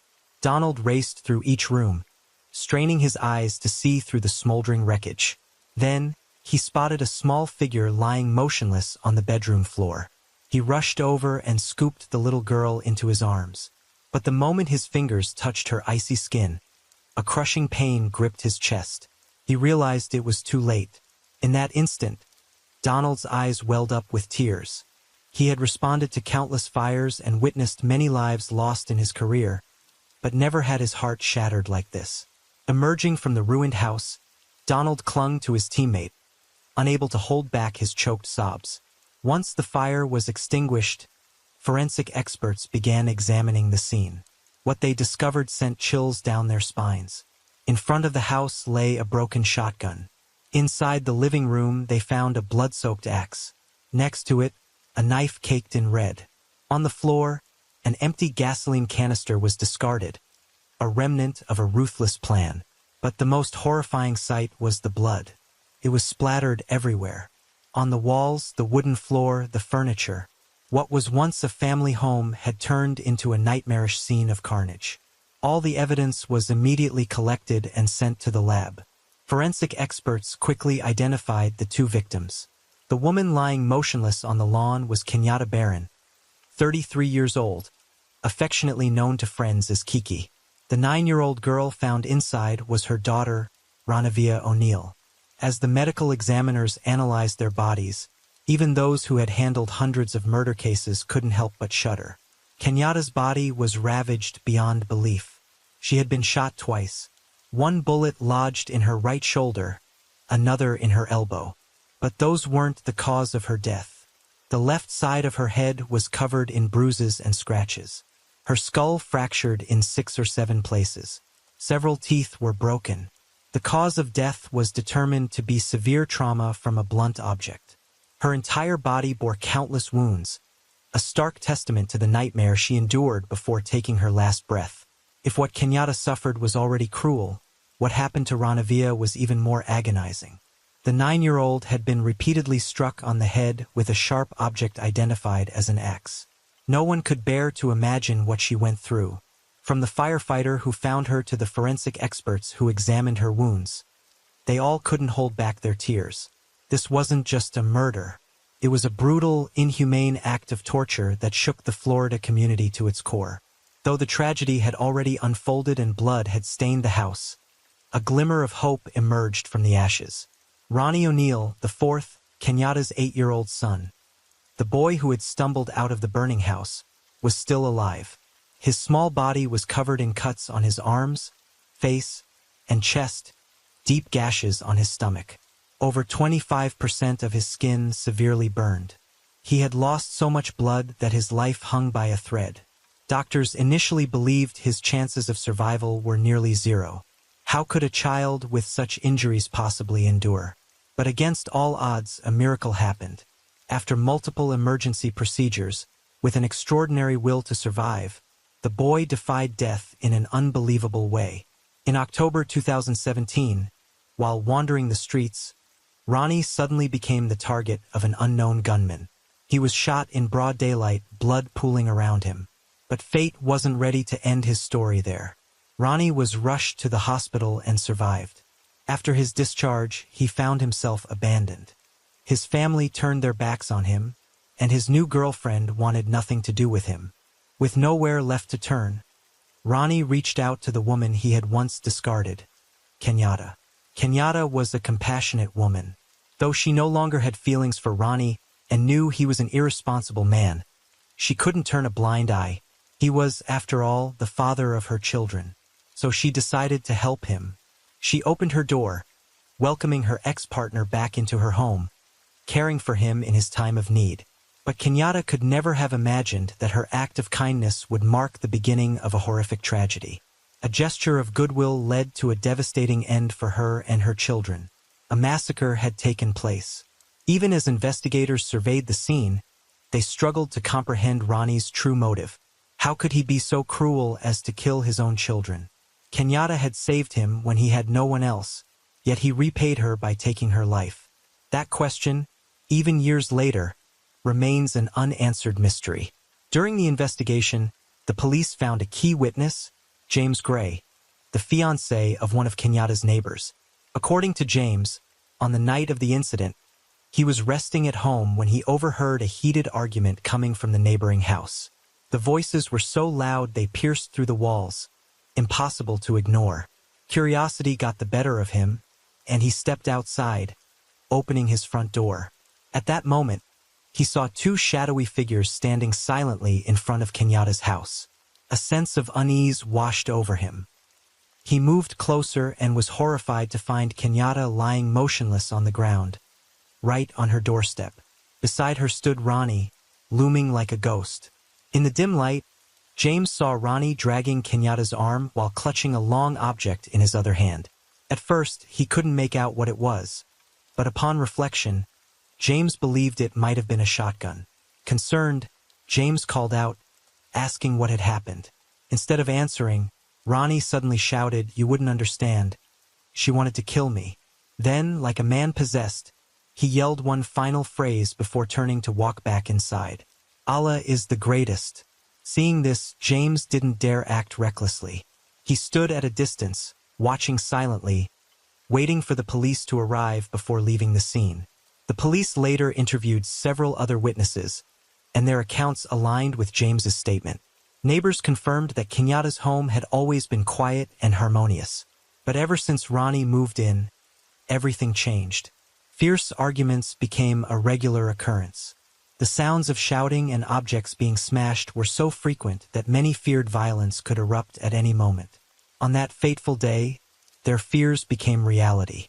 What the police uncovered at the scene was even more chilling than the witnesses' testimonies. They found a blood-soaked axe.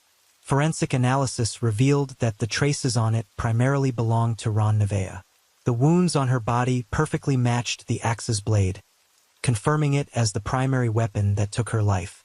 The second weapon they discovered was a heavily damaged shotgun, showing signs of deliberate destruction. The bullet wounds on Kenyatta's body were consistent with this shotgun, suggesting Ronnie may have intentionally damaged it to erase evidence. Finally, a blood-stained knife was discovered amidst the wreckage of the scene. Forensic experts analyzed the traces and confirmed the DNA on it belonged to little Ronnie. This could be the weapon that inflicted the wounds, nearly costing the child his life.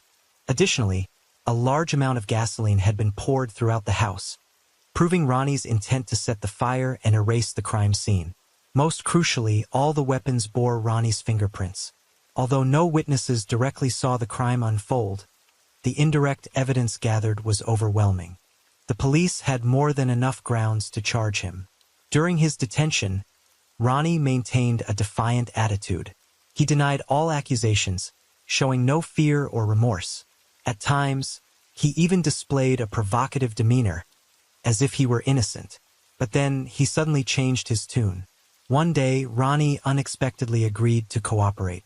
During an interrogation, he offered an entirely different story, one he believed would exonerate him.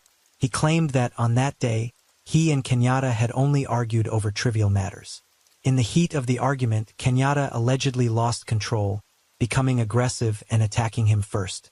Not only that, he falsely accused Kenyatta of repeatedly abusing their own children in a brutal manner. With a tone dripping with pretense, he continued, "I didn't mean to hurt her.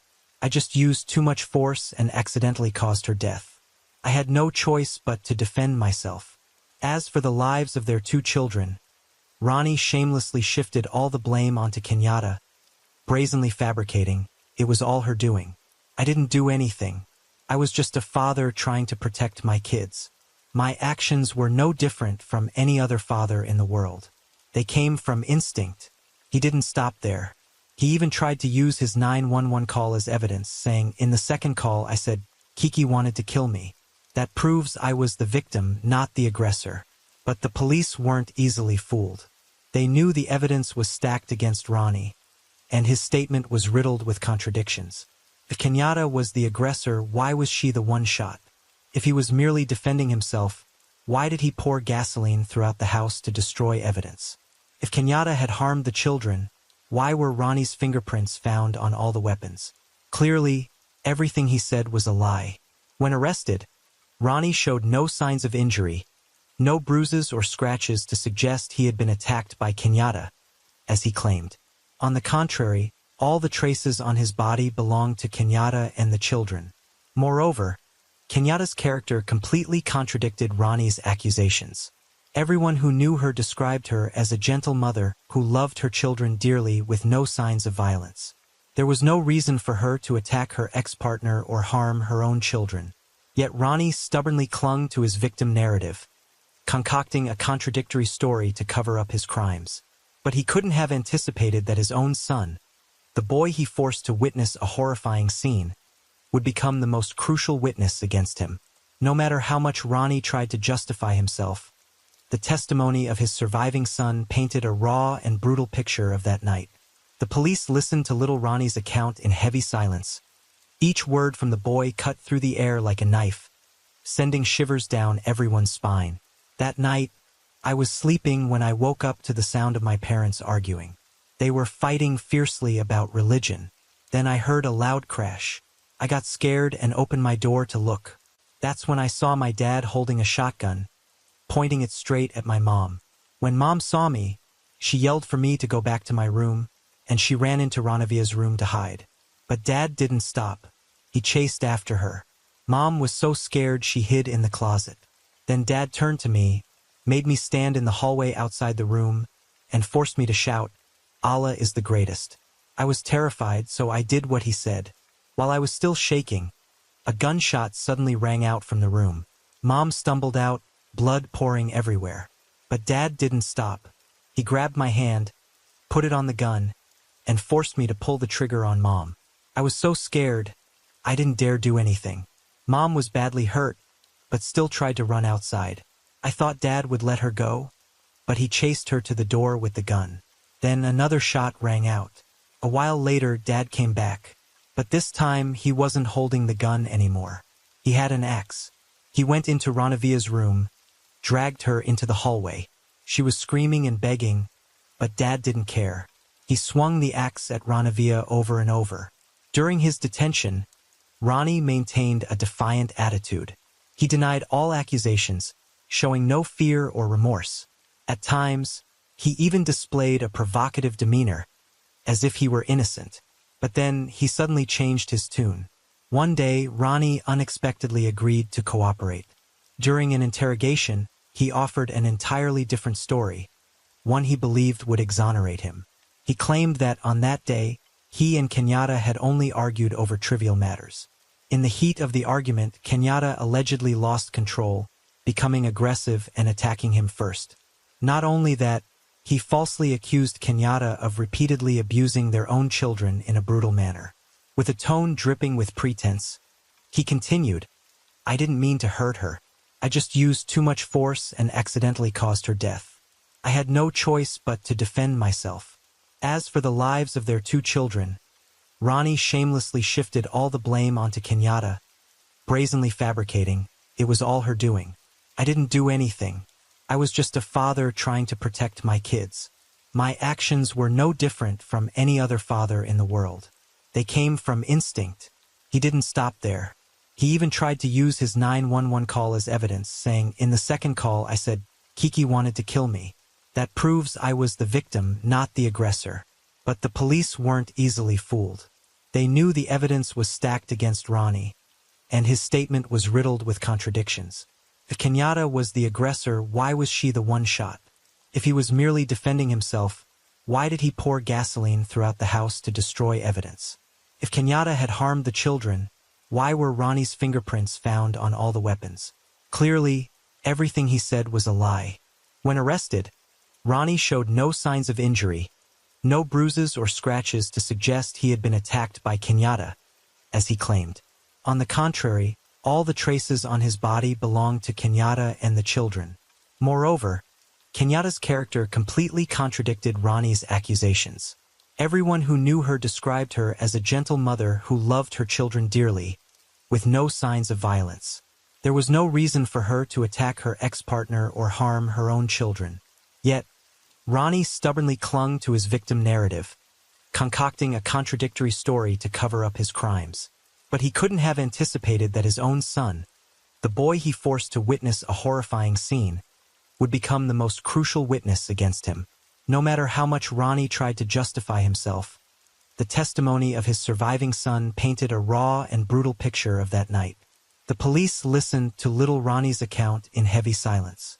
Each word from the boy cut through the air like a knife, sending shivers down everyone's spine. "That night, I was sleeping when I woke up to the sound of my parents arguing. They were fighting fiercely about religion. Then I heard a loud crash. I got scared and opened my door to look. That's when I saw my dad holding a shotgun, pointing it straight at my mom. When Mom saw me, she yelled for me to go back to my room, and she ran into Ranavia's room to hide. But Dad didn't stop. He chased after her. Mom was so scared she hid in the closet. Then Dad turned to me, made me stand in the hallway outside the room, and forced me to shout, 'Allah is the greatest.' I was terrified, so I did what he said. While I was still shaking, a gunshot suddenly rang out from the room. Mom stumbled out, blood pouring everywhere. But Dad didn't stop. He grabbed my hand, put it on the gun, and forced me to pull the trigger on Mom.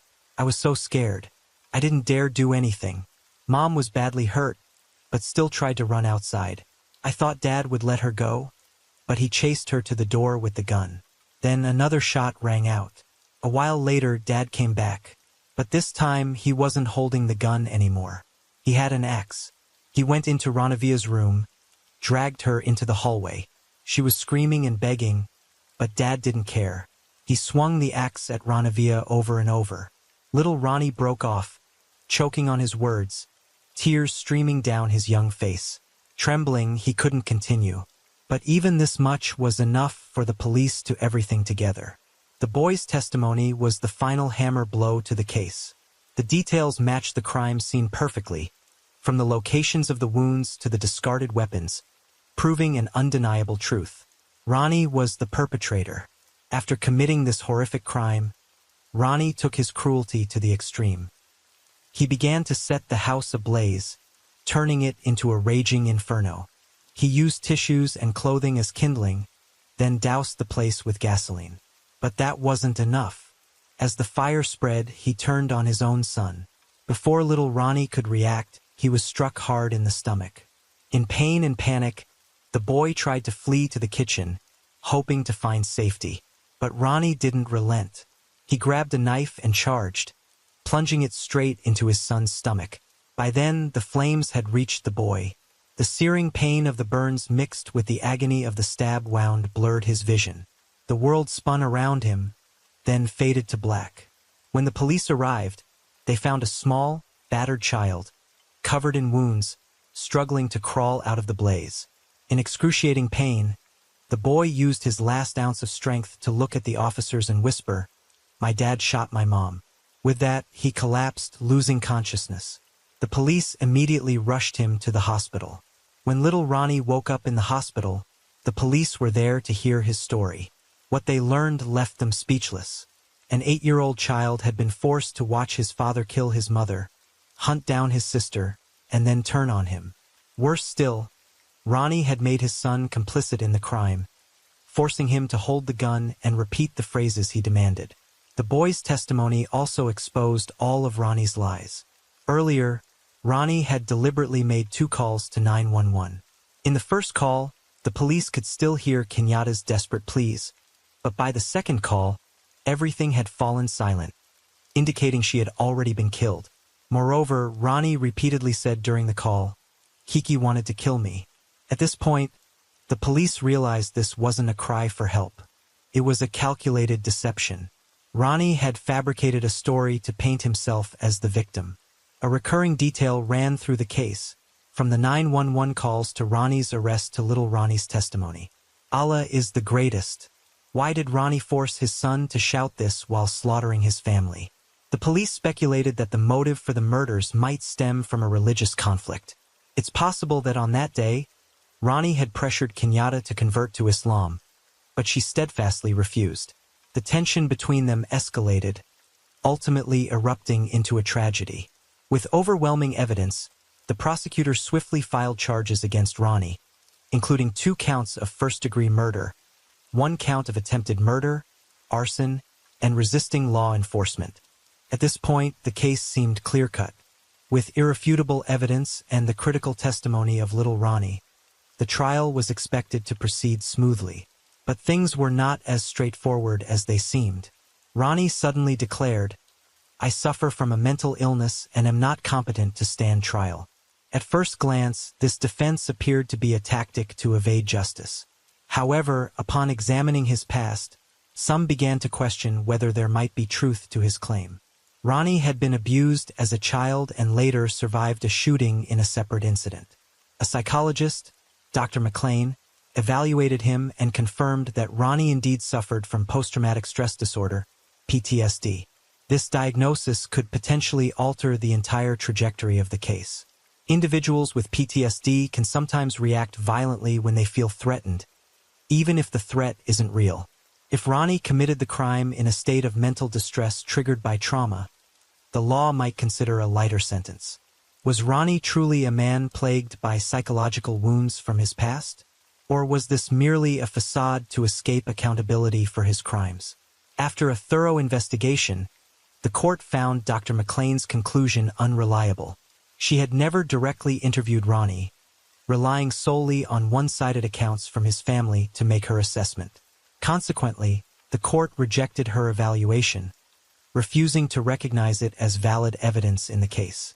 Furthermore, there was no evidence linking Ronnie's PTSD to the crimes he committed. On the contrary, his actions demonstrated clear premeditation. After killing Kenyatta, he deliberately called 911, fabricated a story to portray himself as the victim, targeted the only witness, his own son, and set the house ablaze to destroy all evidence. If he were truly out of control due to a mental condition, could he have planned everything so meticulously and coldly? Ultimately, after evaluations by other psychologists, the court concluded that Ronnie was fully competent to stand trial. Yet, instead of showing fear or remorse, Ronnie displayed blatant arrogance. He refused to hire a lawyer, insisting on representing himself.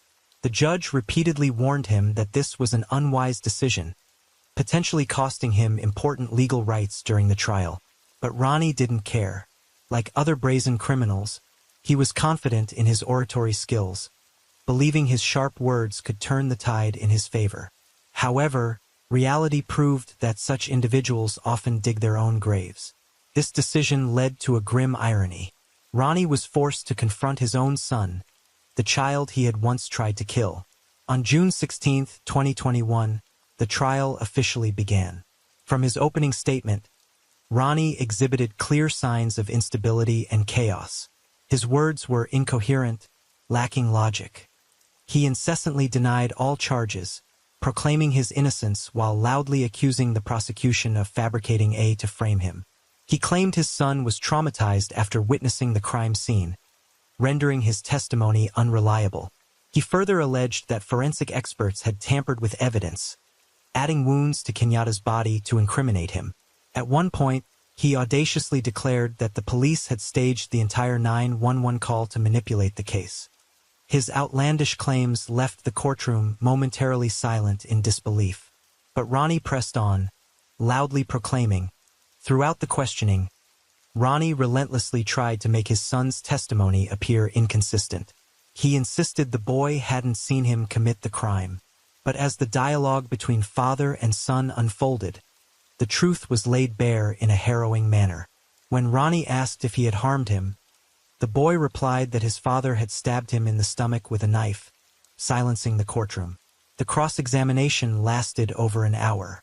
Although the boy didn't directly witness his father pull the trigger on his mother during the time of the crime, only the two of them were in the house, and he had seen his father chase his mother with a shotgun. This time, Ronnie couldn't deflect or deny the truth. Realizing he had no way out, he was forced to admit his crimes. In his closing statement, he coldly declared, remarkably, even when facing his sentence, he maintained his arrogance, boldly stating in court, without a shred of remorse or regret, Ronnie remained defiant and cold until the very end. It didn't take long for the jury to reach a verdict, finding him guilty on all charges. On July 23, 2021, the court sentenced him to 3 consecutive life sentences without parole, plus an additional 90 years in prison. This meant he would never have the chance to walk free again. During the sentencing, Judge Michelle Cisco delivered haunting remarks. In my 19 years in the justice system, I've presided over many criminal cases, but this case is by far the most heinous. No other case can compare. She went on to condemn Ronnie's actions, calling them utterly cruel and unforgivable. After the sentencing, Ronnie appealed to the Florida Appellate Court, but the outcome remained unchanged. The sentence was upheld. He will spend the rest of his life behind bars, facing the consequences of the atrocities he committed. Above all, amidst this devastating tragedy, one survivor emerged, little Ronnie. At the time of the crime, the boy was just 8 years old. Not only did he witness his father attack his mother, but he was brutally attacked by him as well. Though he miraculously survived, the physical and emotional scars he carries are immeasurable. Many worried that the horrific memories would leave a deep wound in his soul, severely impacting his future. During his recovery in the hospital, little Ronnie had no family by his side, no one to care for him, no one to protect him. The image of the boy lying alone in his hospital bed broke many hearts. Moved by his plight, several police officers took turns visiting, talking to, and comforting him during his darkest days. The most frequent visitor was Detective Mike Blair. Though not directly assigned to the case, Mike was one of the first responders at the scene that night.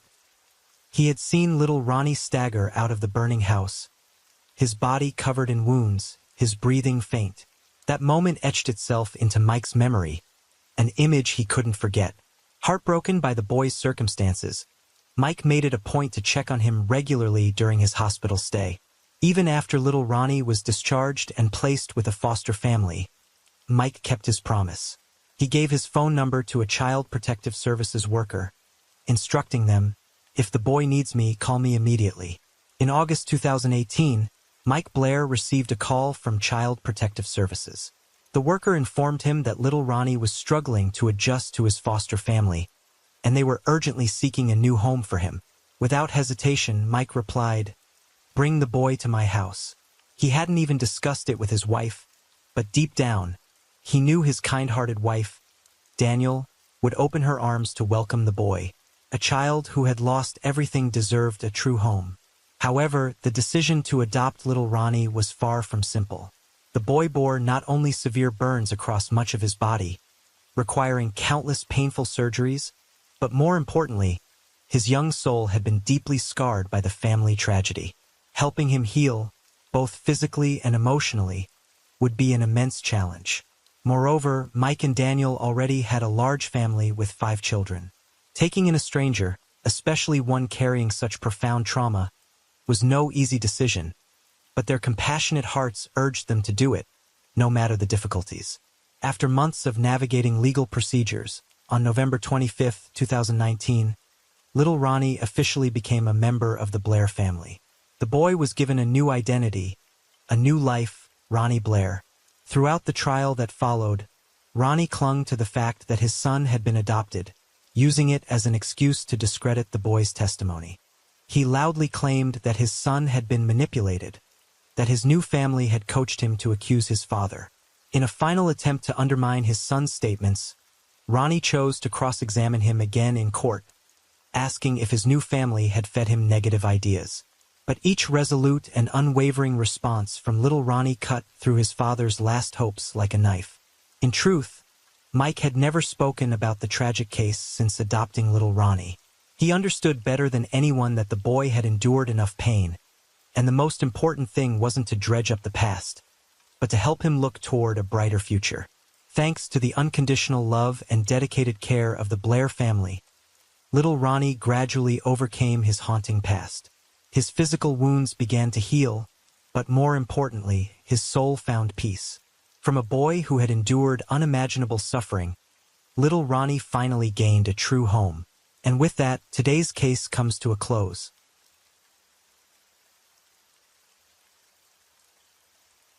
Story 5. On the late night of June 1st, a horrific murder took place in an apartment on Linden Street, San Francisco. The victim, Hughes, was found dead in his home with 3 fatal wounds.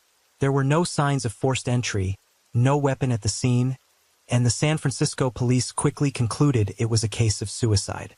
However, Hughes' family refused to accept this explanation, firmly believing he had been murdered. A years-long investigation involving French police, private detectives, and courageous journalists unraveled a series of mysteries and suspicious details surrounding Hughes' case. This is a story of delayed justice, tangled relationships, and a family's relentless pursuit of the truth. What really happened on that fateful night? Who was behind this crime? Now, let's delve deeper into the details of this incident. It was Friday, June 1st, 2007, in the Hayes Valley area of San Francisco Bay. That day, Hughes, a 36-year-old man affectionately nicknamed Brother Hughes by his friends, was brimming with joy. He had just been promoted and received a raise at Leapfrog, the gaming company where he worked as the lead audio engineer. Hughes was known for his humor, always bringing laughter to those around him. Around 10:30 p.m., Hughes and his friends headed to Underground SF, a bar in downtown San Francisco. They raised their glasses, sang, and danced, savoring the weekend's joy. Amid the lively music and flashing lights, a photo captured Hughes in the heat of the moment on the dance floor, wearing a cap, a watch, and holding a drink. No one could have imagined it would be the last photo of him alive. By 2 a.m., the bar closed and the group reluctantly parted ways. Hughes, a single man full of energy, told his friends he'd continue the night with a beautiful woman he'd met. Before leaving, he reminded everyone about their motorcycle ride planned for Saturday morning. Under the night sky, his friends waved goodbye. Hughes walked back alone to his apartment at 462 Linden Street, just a 10-minute stroll from the bar. The next morning, at 8:10 a.m., Carl, a neighbor in the same building, was about to head out when he suddenly noticed bloodstains smeared across the front steps near the fence. A chilling premonition gripped him. In a panic, Carl quickly pulled out his phone and dialed 911. The San Francisco Police Department, SFPD, arrived swiftly at the scene. They followed a trail of blood up the stairs to apartment 462. The doorknob was covered in blood. Despite their persistent knocking, there was no response from inside. Left with no choice, they went around to the back of the apartment, broke down the door, and entered. Inside, a sharp metallic stench filled the air. The room was in chaos. Shattered wine glasses, a toppled TV, tangled cords, and blood splattered everywhere. Desperate scratch marks marred the walls and door. Hughes lay slumped against the bedroom wall in a pool of dried blood. He was no longer alive. Based on the body's temperature, the preliminary coroner's report estimated the time of death to be between 2:30 a.m. and 3 o'clock a.m., just an hour after he'd left the bar. Only an hour earlier, he had been laughing and chatting with friends. And now he lay there in a tragic state. What had happened? Hughes's sudden death left his friends in shock, including his ex-girlfriend, Melissa Nix. Though she was in Washington, she immediately booked a red-eye flight to San Francisco. Hughes, a Frenchman working for an American company, had been deeply cherished. Early the next morning, on the other side of the globe, his parents were jolted awake by the incessant ringing of the phone. Groggily, they answered, only to hear Melissa's choked voice, "Hughes is gone." Those few words struck like a bolt of lightning, plunging the elderly couple into an abyss of grief. Their world seemed to collapse. Overwhelmed by sorrow and confusion, they had no time to process the news. Hastily packing their bags, they set off for the United States. Meanwhile, the San Francisco police were facing a challenge. The Bay Area was no stranger to bizarre cases, but none had stumped them quite like Hughes.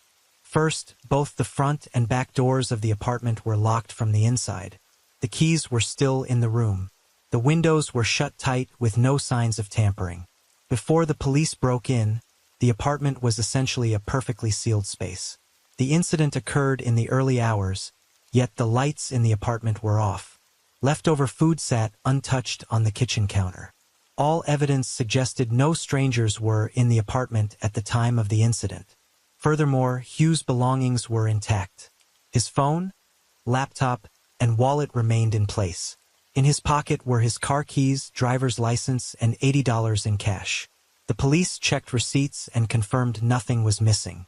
Clearly, this wasn't a robbery turned murder. Inspecting the scene, investigators noted that it was covered in blood and bloody shoe prints. However, all the prints belonged to Hughes. The patterns on the soles were distinct, with no signs of a struggle or scuffle. It appeared as though Hughes had been moving around the apartment on his own. Following the footprints, investigators noticed a trail of tiny blood droplets amidst the larger smears. These droplets stretched from the front door, down the hallway, through the kitchen and living room, and stopped where Hughes had collapsed. The droplets were perfectly round, with no streaks, indicating the blood had fallen straight down in a calm manner. In other words, Hughes had moved through the apartment very slowly, as if struggling in his final moments. The autopsy began at 4:10 p.m. The victim was approximately 5 feet 9 inches tall and weighed 176 pounds. He was a Caucasian man with brown hair, showing signs of a receding hairline. Hughes' hair was about 4 inches long. In life, he had undergone a circumcision procedure. These details would later prove relevant to the case. Hughes had 3 major wounds, all on the left side of his body. He had been stabbed once in the abdomen, once in the chest, and once in the neck with a sharp object. His left lung was pierced, and the neck wound was the most severe, severing an artery and causing acute blood loss. This was the fatal blow. Hughes had collapsed on the floor, a bruise on his forehead, his arms slightly raised. There were scratches on his forearms, and the watch strap on his right wrist was broken, lying beneath him. Most curiously, his left hand was tightly clutching a tuft of curly black hair, more than 10 strands, each less than 2 inches long. This was unmistakably a murder. However, as the investigation deepened, the direction of the inquiry grew perplexing. While examining Hughes' personal belongings, the police discovered he wasn't just an ordinary office worker. He had an artistic soul, with a passion for reading and writing. In his notebook, a neatly written quote stood out, "Live as if you were to die tomorrow, learn as if you were to live forever. This famous saying, popularized by Mahatma Gandhi, caught the police off guard. Die tomorrow. Could Hughes have taken his own life? In reality, the police fixated on this phrase while overlooking its deeper meaning.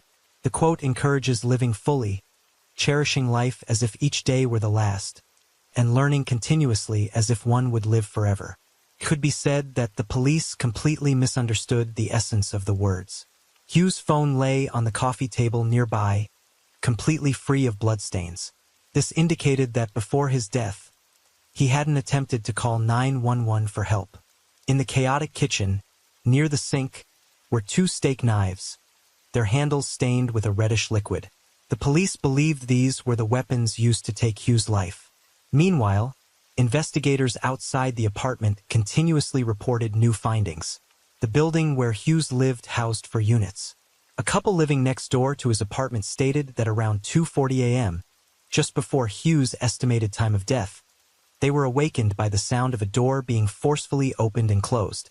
They then heard footsteps running down the stairs, followed by a loud thud, as if someone had fallen.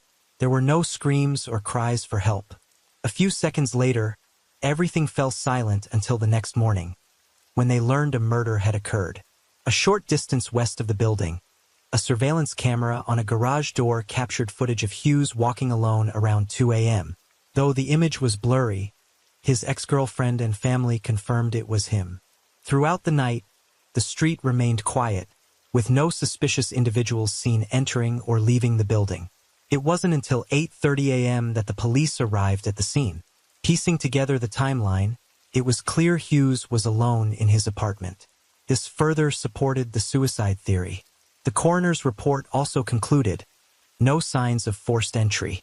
The blood and hair found in the apartment all belonged to Hughes. All DNA samples matched him. After reviewing all the evidence in less than a week, the San Francisco Police Department, SFPD, swiftly closed the case and reconstructed the events of Hughes' death. According to their theory, that night, Hughes had consumed alcohol and drugs at the party, slipping into a state of hallucination and panic. Upon returning home, he grabbed a knife from the kitchen and harmed himself. He inflicted 3 stab wounds to the left side of his body, causing heavy bleeding. The pain briefly brought him back to clarity, but it was too late.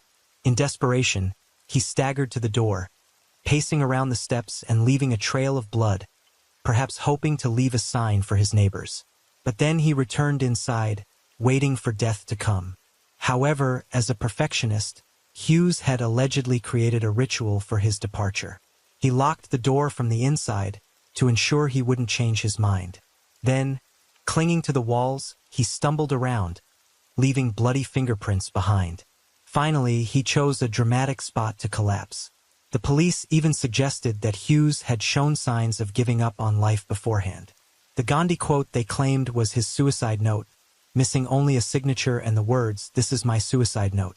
Faced with this absurd conclusion, Hughes' family and friends resolved to seek justice for him. Melissa, his ex-girlfriend, was the most determined. Memories of Hughes always warmed her heart. She vowed that no matter how the police investigated, she would uncover the truth. Diogenes was born on June 11, 1970, in a coastal town in Brittany, France. His father, François, was an engineer at a nuclear power plant. Coming from a well-off family, Diogenes received a good education. He carried himself with a refined demeanor and was the pride of his parents. In 1998, Hughes moved to New York, chasing the American dream with 100,000 francs in hand. He was quickly captivated by the city's glamour. At a social event, he met Melissa, a reporter. Sharing many interests in endless topics, from museums, philosophy, and art, to travel and animals, they soon fell in love. Over their 5 years together, they broke up and reconciled multiple times. But happiness defined most of their relationship.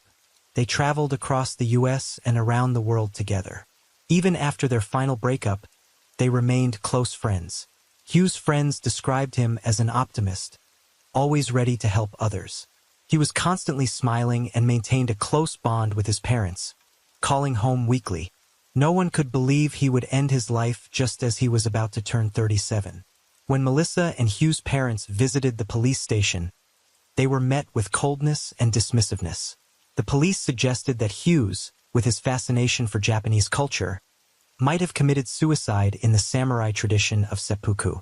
While this reasoning sounded plausible on the surface, it was deeply superficial. Frustrated by the police's irresponsibility, Melissa believed the best way to honor Hughes was to take immediate action. As a journalist, she understood the power of public opinion. Justice for all? Alongside Hughes' family, friends, and colleagues, Melissa took to the streets to demand justice for his death. Meanwhile, Hughes' parents, despite their grief, were determined not to let their son die in vain. They hired a private investigator, dubbed the Columbus of California, with 25 years of experience and over 5,000 cases under his belt. Within just 1 week, he painted a very different picture of Hughes' case. This picture of Hughes' life almost entirely contradicted the police's suicide conclusion. Hughes was an audio engineer, earning over $70,000 annually. He was cheerful, humorous, passionate, and loved exploring. He saved monthly with nearly $100,000 in his account, aiming to buy a house in Argentina. 2 weeks before the incident, Hughes had been promoted and received a raise. That night, he went to the bar to celebrate with friends. Before leaving, he reminded his best friend about their motorcycle ride the next day. That weekend, he had also planned to meet a fellow French friend in California. A vibrant, life-loving young man, with a bright future like Hughes, had no reason to abandon his life. However, the private investigator began uncovering some of Hughes' secrets. After his breakup with Melissa, Hughes had let himself go. He became a playboy, uninterested in stable relationships, instead indulging in fleeting romantic encounters. Social media and adult websites became his tools. Friends tried to advise him, but he brushed them off, continuing his promiscuous lifestyle, chasing thrills and pleasure. On the night of the incident, as he parted ways with his friends at the bar, Hughes excitedly mentioned he'd find a beautiful woman to spend the night with. To heighten the excitement, he also used drugs, which connected him to some unsavory characters. The investigator, familiar with the area, knew that Linden Street often attracted sex workers, drug dealers, and criminal gangs late at night. Hughes might have gotten entangled in a deal or made enemies, leading to a retaliatory attack.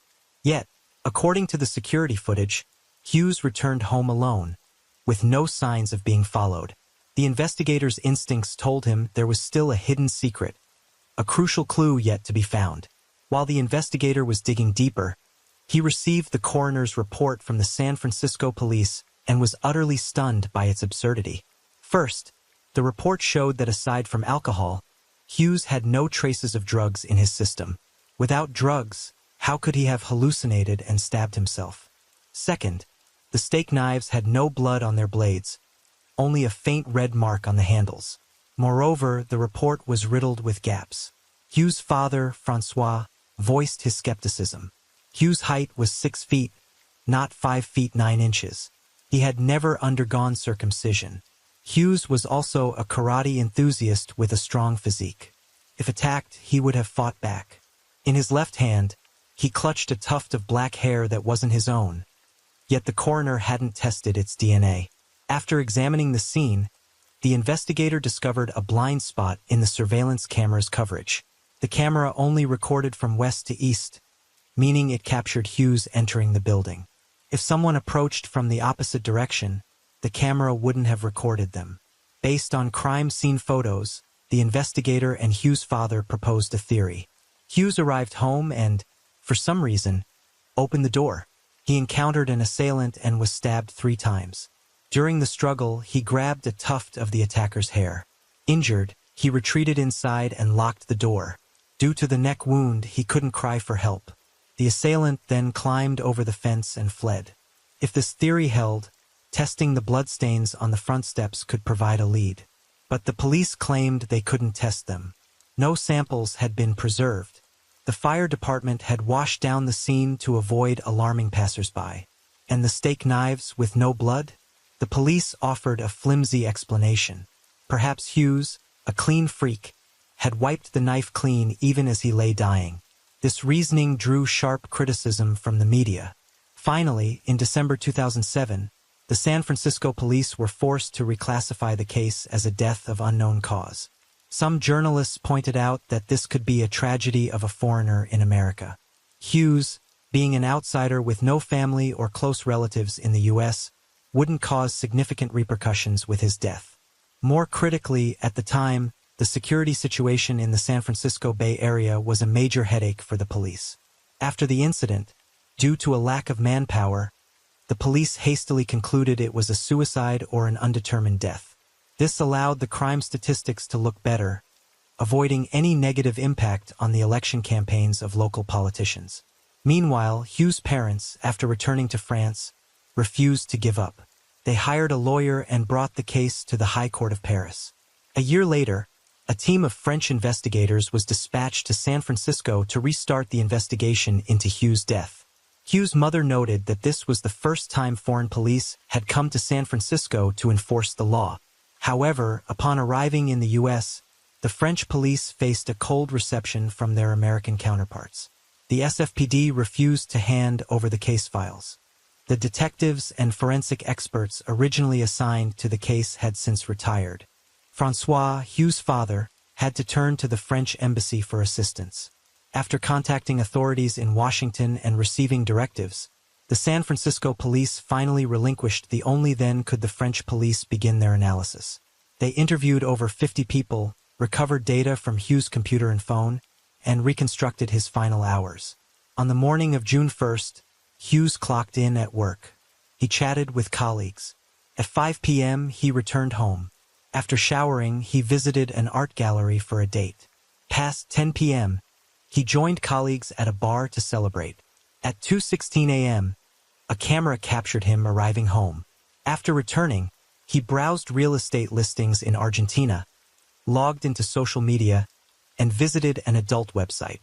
At 2:20 a.m., he called a friend, who later recounted that Hughes mentioned wanting to find drugs and spend the night with a woman. Those were his final words. At 2:40 a.m., Hughes' laptop suddenly disconnected, a sign that the power cord had been unplugged. This time frame remains a mystery. Shortly after, neighbors heard unusual sounds. A door being opened and closed, hurried footsteps on the stairs. Then, an eerie silence followed. Hughes had a habit of keeping an open dating life, never turning down any woman. Could he have angered a woman's husband or boyfriend, leading to a vengeful attack? At this point, a suspect emerged, Mark, Hughes' boss. Unlike grieving colleagues, Mark displayed an odd demeanor, even seeming gleeful. Upon investigation, it was revealed that Mark's wife had once had an affair with Hughes. Could Mark, humiliated by his subordinate, have killed Hughes? However, Mark's alibi cleared him of suspicion. Additionally, neighbors mentioned a small side door to the right of the building, unmonitored by cameras. This door was used for trash disposal or parking. In the crime scene footage, there appeared to be bloodstains on the brick wall near the side door, but the San Francisco police had overlooked it. By the time the French police arrived, the scene had been destroyed. After a second autopsy, the French police confirmed that Hughes had no drugs in his system. However, the tuft of curly black hair found in his hand had vanished. Based on the size and depth of the stab wounds, they determined the murder weapon was a dagger, not a steak knife. Judging by his attire and final phone call, it seemed Hughes was preparing to go out for a date, but encountered trouble right at his doorstep. The red liquid on the steak knife turned out to be tomato sauce, not blood. In other words, no murder weapon was found at the scene. The French police also uncovered a critical detail. The security camera at the nearby garage only took snapshots every 4 seconds. If someone moved quickly, their image might not have been captured. Most significantly, inside the broken watch strap found beneath Hughes' body, traces of blood were discovered. DNA testing revealed that this blood did not belong to the victim. After 15 days of investigation, the French police released a 2,000-page report concluding that Hughes had been murdered. More than a year after the incident, Hughes' cause of death was officially determined to be homicide. But who was the perpetrator? Despite the French police's conclusion, The SFPD stated the case was still under review, yet they remained passive, making no effort to identify a suspect whose DNA matched the evidence. They claimed there wasn't enough evidence to compel anyone to provide a DNA sample. Faced with this deadlock, in February 2009, Hughes' father, Francois, decided to offer a $100,000 reward to encourage the public to help uncover the truth. His flyers quickly spread across the streets of San Francisco. Another theory emerged: the perpetrator might be someone familiar with the area. The house on Linden Street had 2 floors, each with 2 apartments. On the first floor, Hughes lived in the apartment on the right, while a couple occupied the one on the left. On the second floor, Carl lived in the apartment on the right, and Craig in the one on the left. After news of the reward spread, an anonymous caller pointed to Craig as a suspect, claiming he was erratic and capable of killing to silence a witness. The investigation revealed that Craig had once been a member of the notorious PCP crime gang, involved in trafficking drugs, weapons, and other illegal dealings. Though Craig claimed to have reformed, he still carried a small knife, a remnant of his criminal past. Craig and Hughes had clashed heatedly over a parking spot. Neighbors confirmed hearing a fiery argument from Craig's apartment, filled with death threats and terrified screams. Francois, Hughes' father, had met Craig and found him friendly. Craig had even bought Hughes' old bicycle, leaving a good impression. So what could be the motive for murder?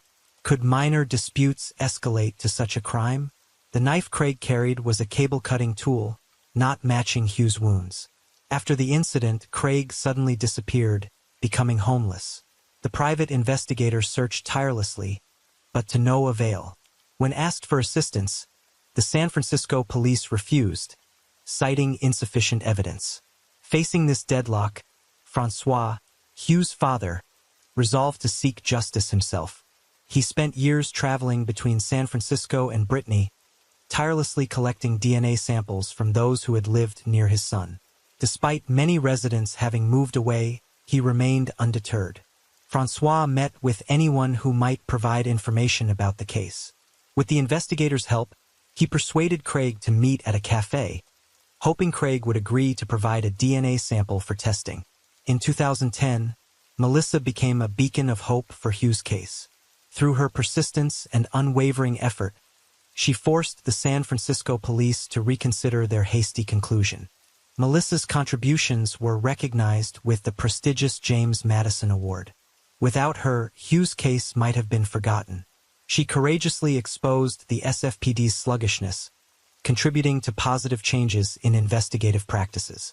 Now a renowned journalist, Melissa continues to follow Hughes' case annually, questioning the investigation's progress. The police still offer vague responses, but everyone knows they're merely evading accountability. The latest update on Hughes' case came in November 2021. On his memorial Facebook page, Melissa Nix, his ex-girlfriend, posted, "The case remains open." Francois, Hughes' father, expressed his unshakable resolve. "I will never stop seeking the truth, no matter where I have to go. I will never give up hope." The mystery surrounding Hughes' death remains unsolved. Online communities have proposed 2 theories that might hold the key to cracking the case. The first theory: Hughes was killed during an illegal drug deal. Motives for murder often stem from romance, money, or revenge. A romantic motive lacks evidence, and a financial motive seems unlikely. Hughes had no clear enemies. The most plausible scenario is a settling of scores between Hughes and drug dealers. Hughes was known to occasionally use drugs. On the night of the incident, he told friends he was looking for something to heighten his excitement. The area where Hughes lived was a hub for drug trafficking gangs, who were well-versed in the terrain and skilled at evading camera surveillance. According to Francois, the lights in Hughes' apartment were still on after he returned home, possibly signaling a drug deal. A dealer arrived, but instead of a transaction, a dispute erupted, leading to Hughes' death. The killer escaped through a camera-free route while Hughes collapsed inside. The second theory: a mistaken assassination linked to Craig. Given Craig's dark past and tangled connections, he might have been targeted. The perpetrators, familiar with the building and the camera's blind spots, set an ambush, but Hughes became the victim. They may have entered the wrong apartment or killed him to cover their mistake. In the darkness, Hughes could have been stabbed by mistake. Alternatively, the killer, fearing exposure, silenced him to tie up loose ends. For 62 Linden Street, 18 years later. The building is now surrounded by a sturdy fence, but 18 years ago, the mystery of Hughes' death remained unresolved. His loved ones continue their relentless pursuit of justice. Hughes' story, a reminder of life's fragility, deserves to be remembered forever.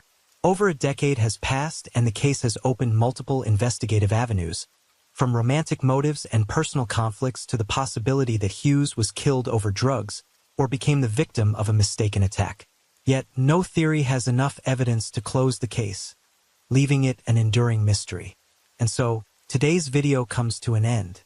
Hughes' case remains open, but serves as an important reminder about safety, especially for those living abroad in areas with poor security. Being cautious around strangers, avoiding going out late at night, and staying in touch with loved ones can help reduce risks.